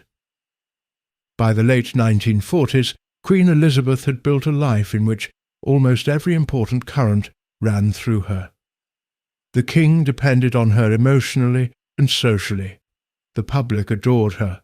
Her elder daughter had married well enough for the institution to breathe easier. The younger daughter was still young enough to be contained. Even the old scandal of the Duke and Duchess of Windsor could be kept at a satisfying distance, with Edward sulking abroad and Wallis left outside the warm inner ring she had so badly wanted to enter. Then the body at the centre of all this began to fail. George VI had never been a naturally robust man, and the years since the abdication had been punishing. He had carried the crown under conditions of constant strain, through war, speeches that cost him real effort, constitutional routine, official travel, private anxiety, and the sort of tension that settles into the chest and refuses to leave. He smoked heavily. He pushed on when he ought to have rested. He had the dutiful man's fatal habit of mistaking endurance for health. By the time post-war Britain was trying to decide what sort of country it wanted to become, the king already looked like a man who had paid too much for the job. His queen saw it before the nation did, or at least before the nation allowed itself to say it plainly. She knew the difference between one of Bertie's ordinary bad spells and something more serious. She knew when the cough had changed, when the tiredness lingered too long, when a walk took more out of him than it should. Yet for a long while, as families so often do, they wrapped worsening fact in routine. There were still papers to read, visitors to receive, speeches to give, tours to manage, daughters to position, and the whole great machine of royalty to keep moving without showing that one of its central gears was wearing down. In 1951, the truth forced itself through the velvet. The king's illness could no longer be treated as a private inconvenience. He underwent surgery for lung cancer, though the language around royal illness remained cautious and heavily managed. The operation was serious, the recovery uncertain, and the sight of him after it made plain to anyone with eyes that this was not a temporary wobble. He was thinner, older, diminished in a way that no uniform could disguise. The old sense of effort, once almost moving in its dignity, now came shadowed by frailty. For Elizabeth, this period was a particular kind of torment, because it mixed real devotion with something she could hardly confess even to herself. She loved her husband. There is no point in pretending otherwise. Bertie had needed her from the beginning, and she had answered that need so completely that it had become the shape of her adult life. But because she had been so necessary, his decline threatened more than her heart. It threatened her place. She was queen because he was king. She was central because he relied on her. She had become skilled at making burden look elegant, at turning his weakness into their joint moral authority. If he died, everything would shift. She would still be royal, still revered, still well housed, still protected by position. But she would no longer be the first woman at the centre of the national story. That role was moving toward her daughter, and the prospect did not fill her with simple maternal pride. This is one of the least sentimental truths about the Queen Mother. She adored her elder daughter, respected her character, and believed absolutely in her fitness for duty. But the arrival of a daughter as reigning queen meant that the mother who had spent years as chief ornament, shield, hostess, and emotional anchor would be pushed one step sideways.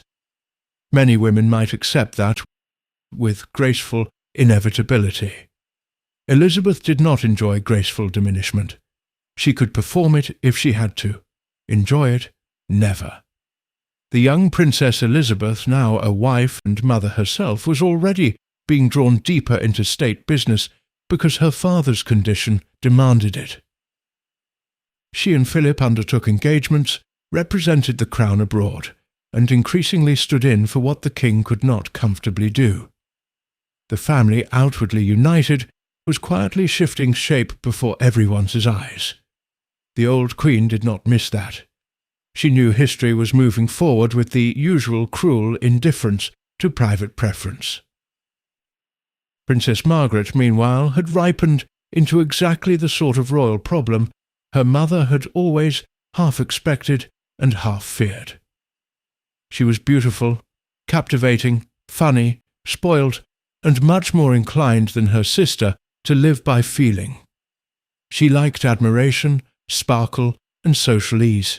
She liked mischief, and she was gifted enough to make mischief look glamorous.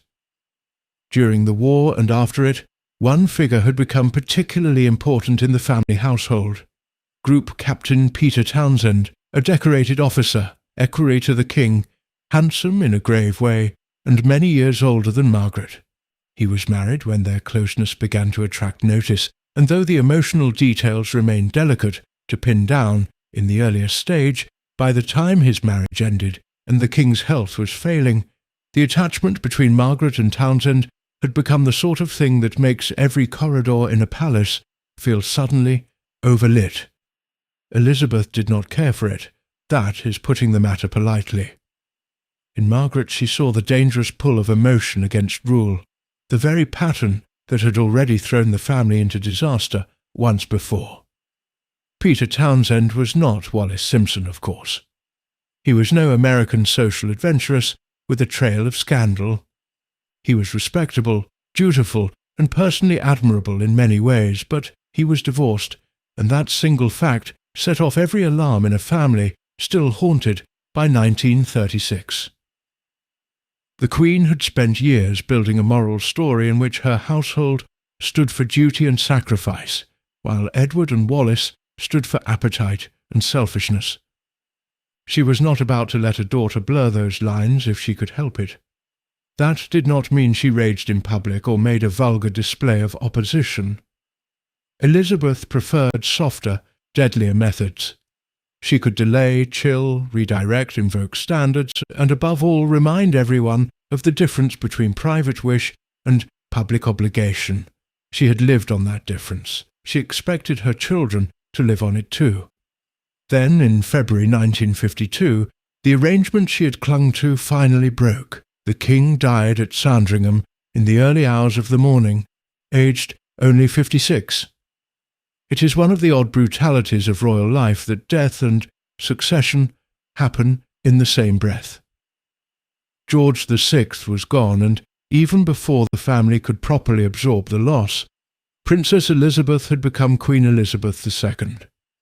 Her mother had lost a husband and also, in the same moment, the primacy of her public role. Everything about that transition was emotional, ceremonial, and slightly savage.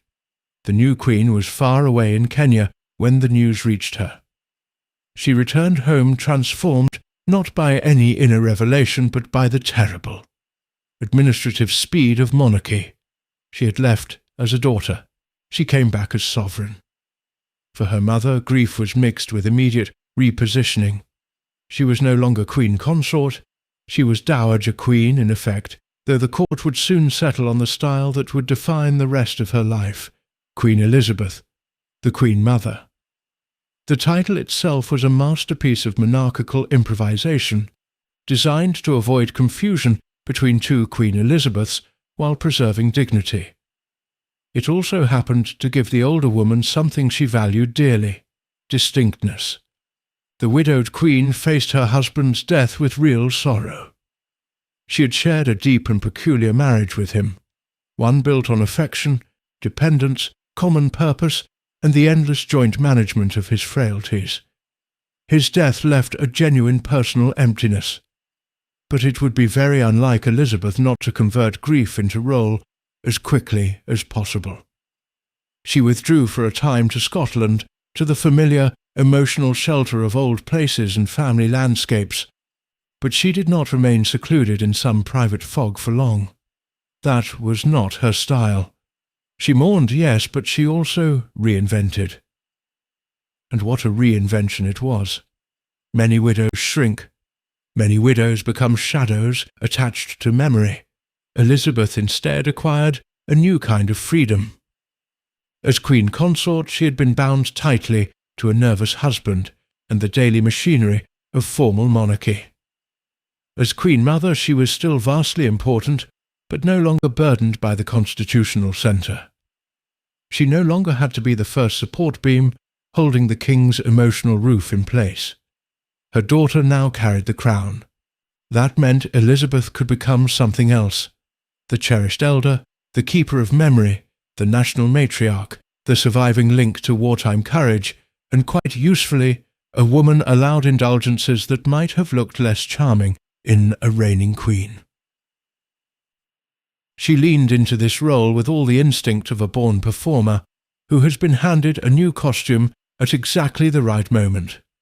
The public loved her almost at once in this new form. Widowhood softened her image while age made her seem less threatening.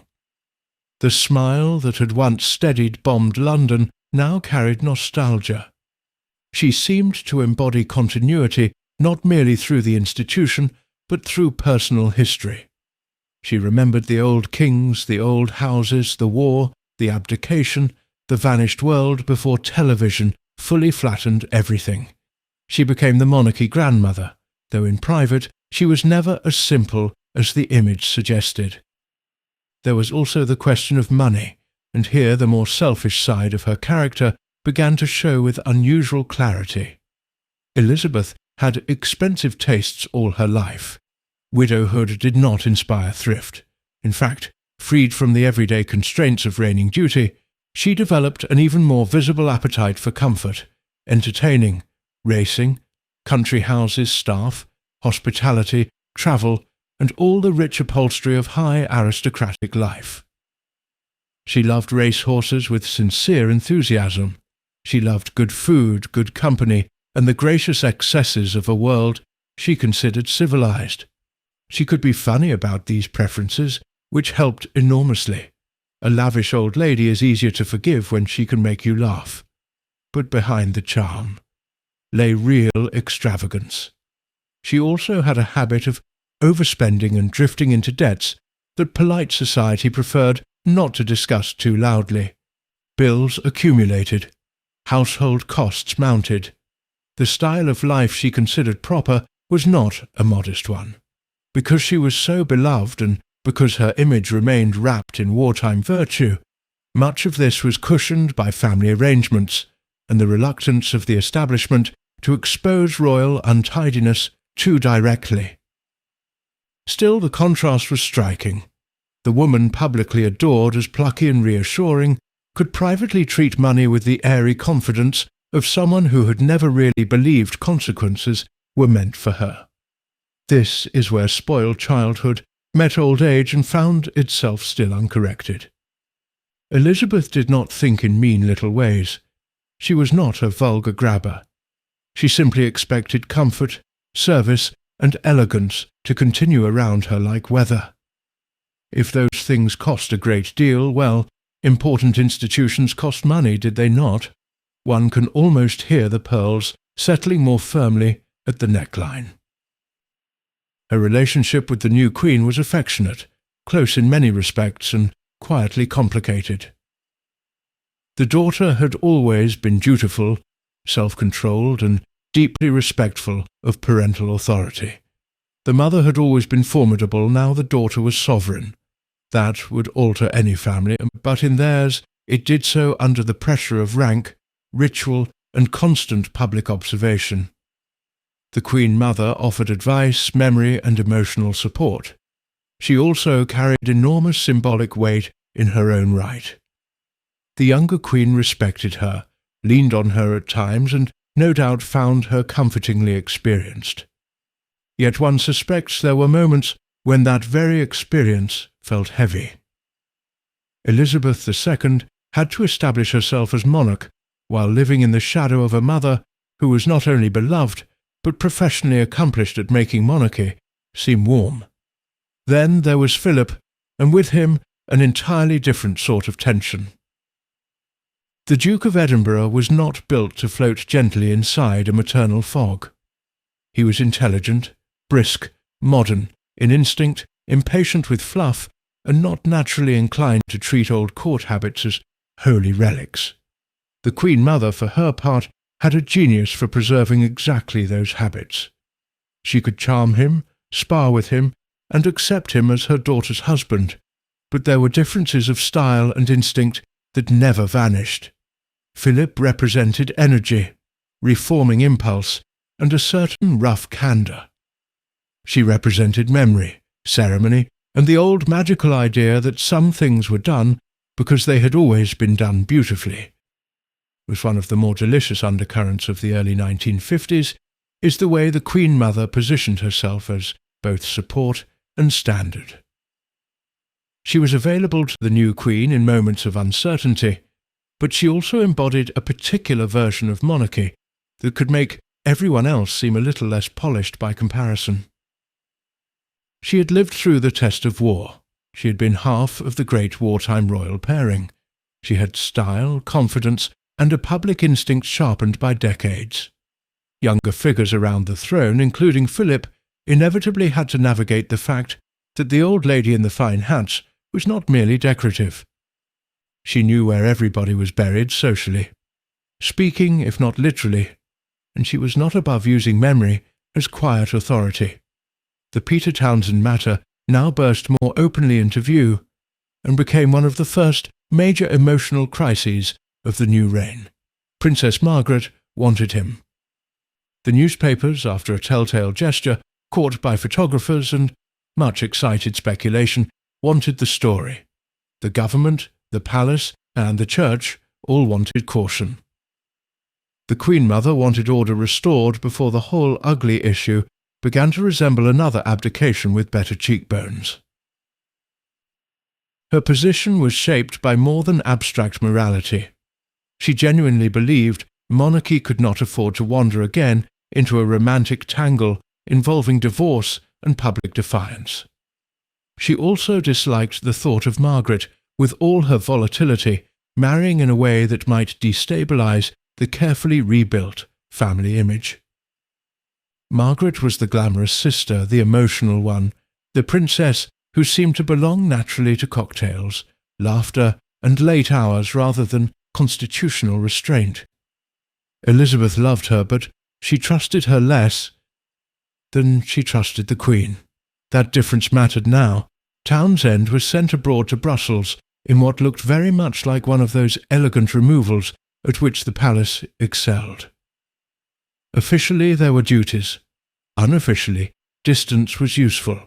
Time might cool feeling, or at least make it easier to smother.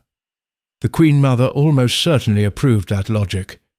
If a problem can be sent to another capital with excellent tailoring and diplomatic niceties, why on earth would one choose an open family explosion instead? Margaret suffered. The public, once the facts were clearer, felt sympathy. The young Queen was caught between affection for her sister, duty to the church and crown, and the living memory of the abdication that had reshaped all their lives. The Queen Mother stood for restraint, tradition, and patience, though patience in such matters often means let the girl cry until reason catches up with rank. It was all very painful and very revealing. In this family, especially under the Queen Mother's gaze, love was allowed only after it had passed every constitutional examination and been found useful. At the same time, the older woman's own popularity soared. She was no longer the burdened wife of a sick king. She was the smiling survivor of an age that already looked grander in memory than it had felt at the time. She went to race meetings, entertained lavishly, travelled, joked, drank happily, and seemed to embody a kind of aristocratic gaiety that people found irresistible, especially because it came wrapped in wartime moral credit. If she overspent, if she expected too much, if she clung to grudges with almost operatic determination, many forgave it. She had earned the right, they thought. That was always her greatest triumph. She persuaded vast numbers of people that her appetites were somehow part of the national inheritance. Her comforts could look like continuity. Her stubbornness could look like principle. Her snobberies could look like standards. Her extravagance could look like the harmless flourish of a beloved old original. It was brilliant, really. The sweet old lady everyone wanted at the races was still the same woman who never forgot an insult, never truly forgave Edward, and never stopped believing that the world ought to arrange itself around a queenly preference when one was clearly expressed. And as the 1950s settled around the new reign, that strange dual image became permanent. Publicly, she was warmth, memory, wit, and old-fashioned courage with a twinkle. Privately, she remained exacting, entitled, and emotionally disciplined to the point of hardness when family feeling threatened the architecture of monarchy. Her husband was gone, her daughter had the crown. Yet Elizabeth Bowes-Lyon, now the Queen Mother, was not fading into the wallpaper of history. She was becoming, in her own richly upholstered way, one of its hardest pieces of furniture to move. What followed was not retirement in any ordinary sense. It was a long, glittering second act in which Elizabeth somehow managed to look like the nation's favourite old darling while behaving, whenever it suited her, very much like a woman who believed age had increased rather than softened her rights. The Peter Townsend affair was the first great test of that new era. Margaret was in love.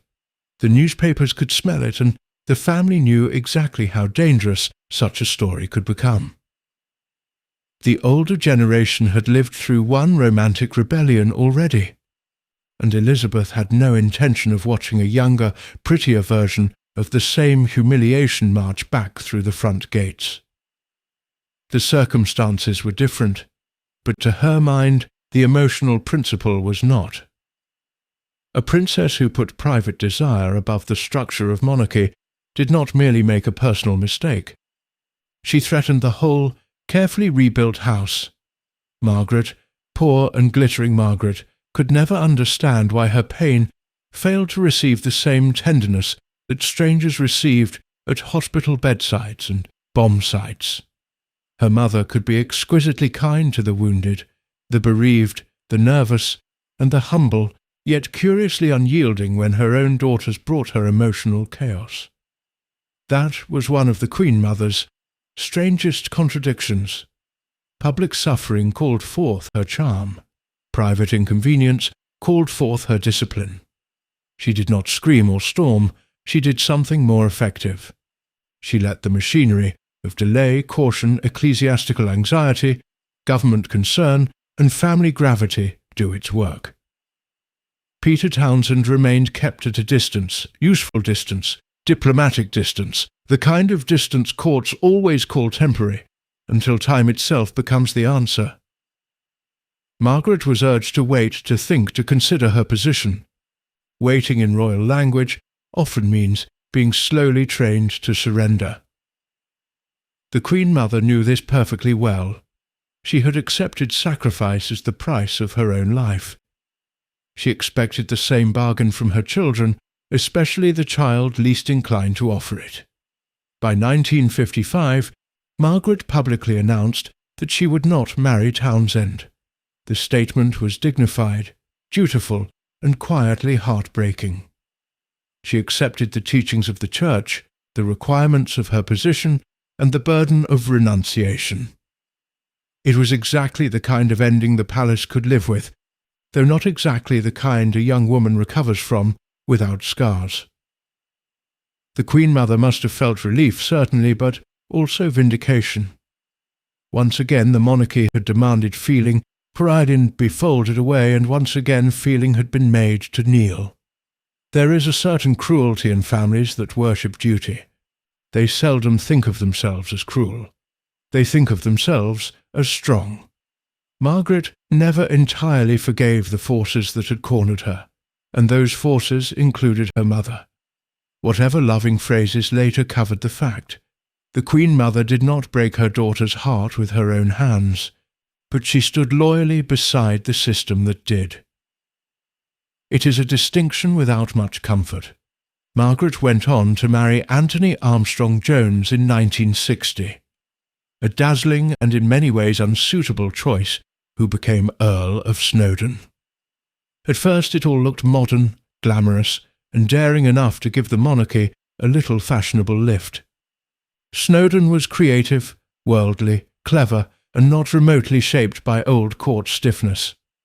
For a while the match looked like the answer Margaret had reached after grief, a marriage bright enough to distract from what had been denied. Elizabeth was never likely to be entirely at ease with him.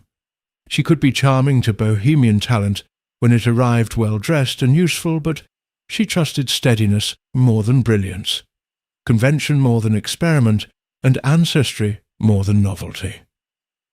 Snowdon brought style, intelligence, and a touch of metropolitan electricity. He also brought unpredictability, sexual complication, and the sort of loose boundary between marriage and appetite that old royal women were willing to forgive in men only when the consequences remained hidden. In time, that marriage would decay into betrayal, loneliness, humiliation, and years of mutual damage.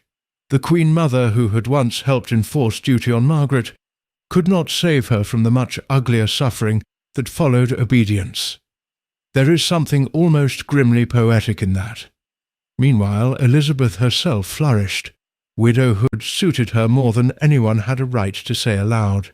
Not because she did not mourn Bertie, she did, and sincerely. But the form of life that followed gave her pleasures that queenship, beside a sick and needy husband, had often restrained. As Queen Mother, she had freedom without obscurity, grandeur without the full constitutional burden, and all the indulgences of rank enhanced by public affection.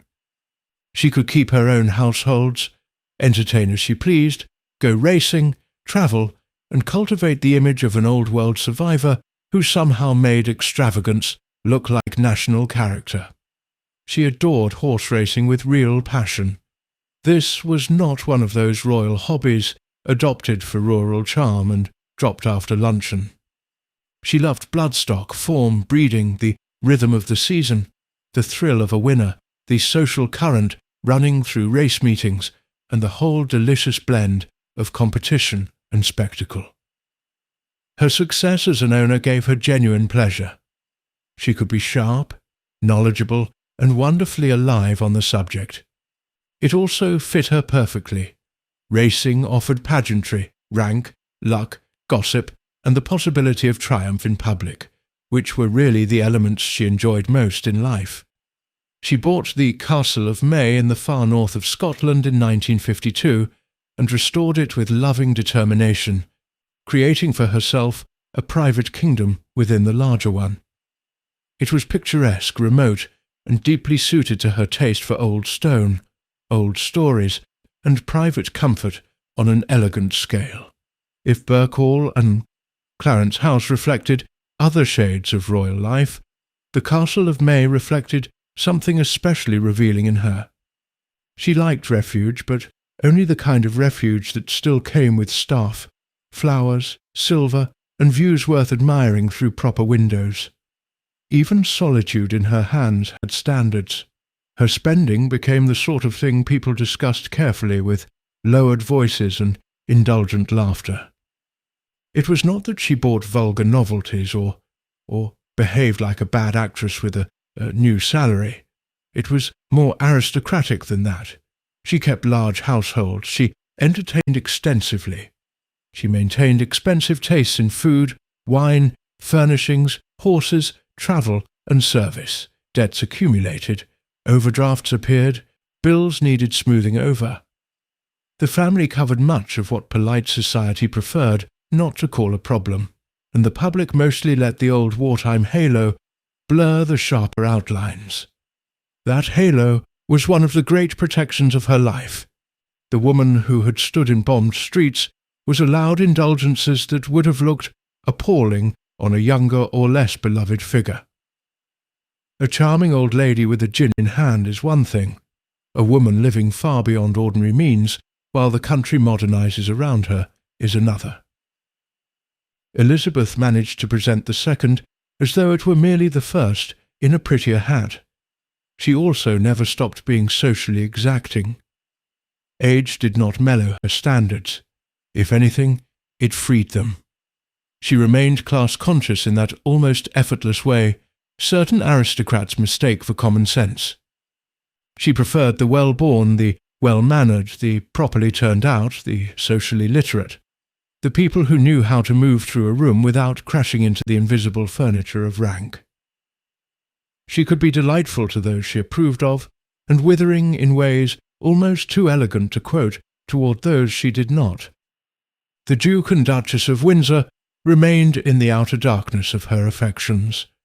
Nothing about the passing decades softened that. When the Duke returned to Britain for family funerals and formal occasions, the emotional chill was never far away. The Queen Mother did not revise history to comfort aging exiles. She did not suddenly decide that Wallace had been misunderstood or that Edward had been unlucky rather than selfish. She went on seeing the story the way she had fixed it in her mind in 1936. He had betrayed his duty, and she had lured him into betrayal.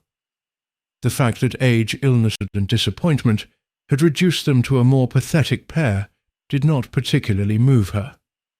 Some women become tender with time. Elizabeth became better dressed. When the Duke of Windsor died in 1972, there were gestures of formal reconciliation because monarchy never entirely abandoned ceremony, especially around death. Wallace, frail and diminished, attended the funeral. There were photographs of members of the family together, trying to suggest history had at last become tolerable. But Elizabeth did not become her friend, and there is no reason to pretend she tried. The old hatred had burned too long. If she felt anything more generous in private, she kept it beautifully hidden, which is to say that for all useful purposes she felt nothing generous at all. The decades rolled on, and Britain changed around her with unnerving speed. Empire thinned into Commonwealth, deference weakened, television invaded the mystique of monarchy, old country house assumptions looked steadily less universal, and each new generation of royals found itself expected to be both magical and emotionally available, which is a tiresome combination even for people born to it. Through all this, the Queen Mother remained a living emblem of an earlier style. She wore hats like declarations. She smiled like memory itself. She moved through crowds with the confidence of someone who had been adored by several different Britons, and saw no reason to apologize to any of them. But the family underneath that picture was often less stable than the public liked to imagine. Margaret's marriage collapsed in misery and infidelity, ending in divorce in 1978. For the Queen Mother, this was bitter on more than one level. A daughter who had once been denied love on grounds of duty had ended up in a marriage fully acceptable on paper and deeply destructive in practice. One can imagine the old woman refusing to say the obvious cruel joke history had prepared for her, but she surely noticed it. The institution had protected itself and still failed to protect the girl. Did that change her mind about the sacrifices she had once demanded? There is not much evidence that it did. Elizabeth was not built for ideological reversals. She believed what she believed, and if reality failed to flatter those beliefs, she was more likely to blame human weakness than the principles themselves. Margaret had not been prudent. Snowdon had not been faithful. Feelings had not been managed. The old view could survive almost any contradiction, as long as one had a sufficient supply of social certainty. Then came the younger generation in full force, and with them a new set of troubles the Queen Mother never entirely understood, because the age itself offended her instincts. She had always believed in privacy, discretion, hierarchy, and endurance. By the time Charles and Diana marriage was unravelling in the 1980s and 1990s, public life had become confessional, intrusive, and hungry for emotional narratives. Diana could not have been more different from the world that made the Queen Mother. Beautiful, shy, wounded, attention-drawing, and increasingly willing to let the public see what the palace preferred to bury, She represented a style of monarchy Elizabeth found deeply unsettling. At first, like many in the family, she welcomed Diana. The young woman came from aristocratic roots, had the right looks for royal theatre, and seemed likely to give the heir to the throne a proper family life. The Queen Mother liked pedigree more than people sometimes realized, and Diana certainly came with the right sort of lineage. But lineage was not enough. Diana brought feelings into the open, and open feeling in palaces has a way of becoming dynamite. The Queen Mother had spent her life turning distress into poise. Diana turned poise into confession. It was like watching two theories of womanhood glare at each other through tiaras. This does not mean the Queen Mother was cartoonishly cruel to Diana. The truth is more frustrating. She belonged to an older code in which suffering was expected to be carried quietly, especially by women in important houses. If a marriage was unhappy, one endured. If a husband strayed, one kept one's shape and one's silence. If the institution required self-control, one provided it. She could not fully understand a woman who wanted sympathy from the public for wounds that older generations would have hidden behind powder and duty. That does not make her heartless exactly. It makes her the polished product of a world in which survival had become inseparable from emotional concealment. Her grandson Charles had long enjoyed her affection and encouragement. She admired seriousness, old-fashioned pursuits, and people who treated rank as something weighty rather than casual. Charles, for all his difficulties, shared her taste for history, architecture, ritual, country life, and old-world atmosphere. He was also sentimental in a way she could appreciate so long as the sentiment remained attached to hedgerows, church music and civilization, rather than televised anguish. Their closeness mattered. She offered him warmth and legitimacy from the older order. In family terms, she was often far easier for Charles than his own parents had been. As the years piled up, tragedy did too.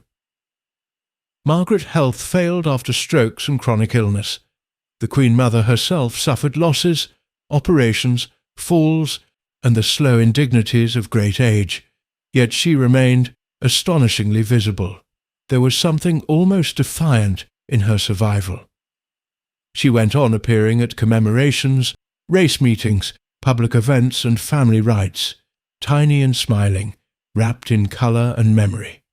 Britons who had long since stopped trusting most institutions still trusted the sight of her.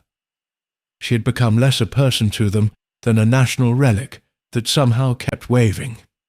That public affection reached almost absurd levels by her centenary in 2000.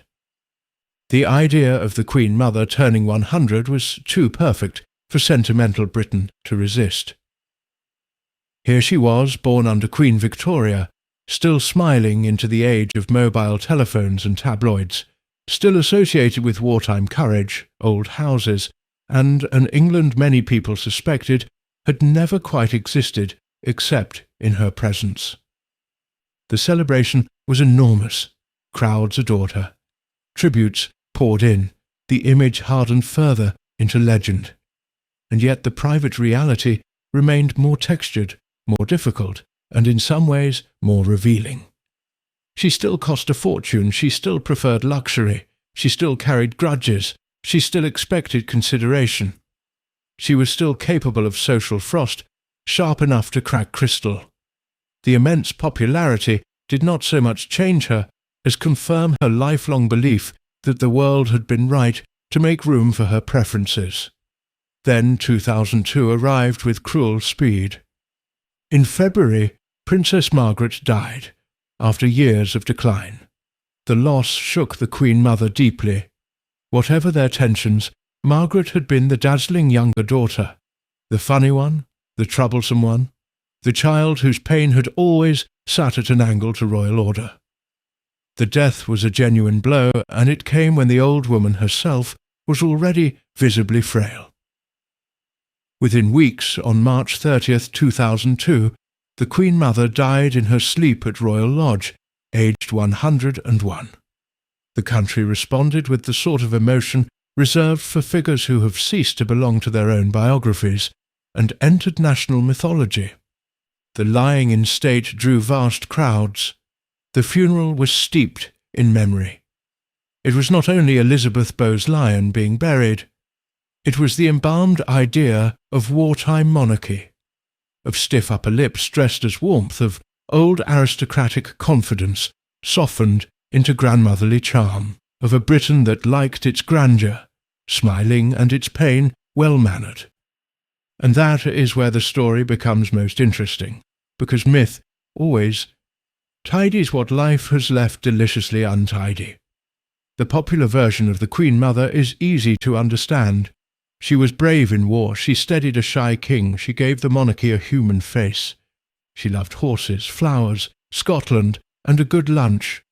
She smiled at crowds, remembered names, and seemed to make duty look festive. All of that is true.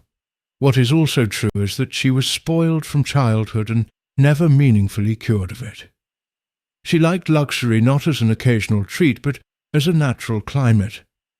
She could be selfish in ways made easy by rank and hidden by charm. She could be spiteful, especially where old injuries were concerned, and almost magnificently unforgiving toward the Windsors. She was capable of real warmth, but she distributed it selectively. She believed in duty, yes, but often as something other people should accept at full cost, while her own appetites were treated with indulgence. She made courage look effortless because she worked hard at the performance, yet the performance itself became a source of entitlement. She had suffered, therefore she deserved. That was one of the quiet engines of her life. The really astonishing thing is that she made these qualities part of her success rather than the ruin of it. In a lesser woman, selfishness would have looked merely selfish. In Elizabeth, it became style. In a lesser woman, spite would have looked nasty. In Elizabeth, it became principle in a good hat. In a lesser woman, extravagance would have looked vulgar. In Elizabeth, it became continuity, tradition, the proper standard of great houses and national rituals. That was her genius, and perhaps also her greatest moral trick. She was not the saintly old darling of sentimental memory, and she was not the monster of easy revision either. She was much more interesting than both. She was a woman of appetite, rank, grievance, discipline, wit, and formidable emotional control. She could comfort a bombed city and freeze a family member in the same lifetime without feeling the two acts contradicted each other. She could defend monarchy with brilliance while also feeding on the privileges monarchy placed before her. She could be generous in manner and hard in judgment.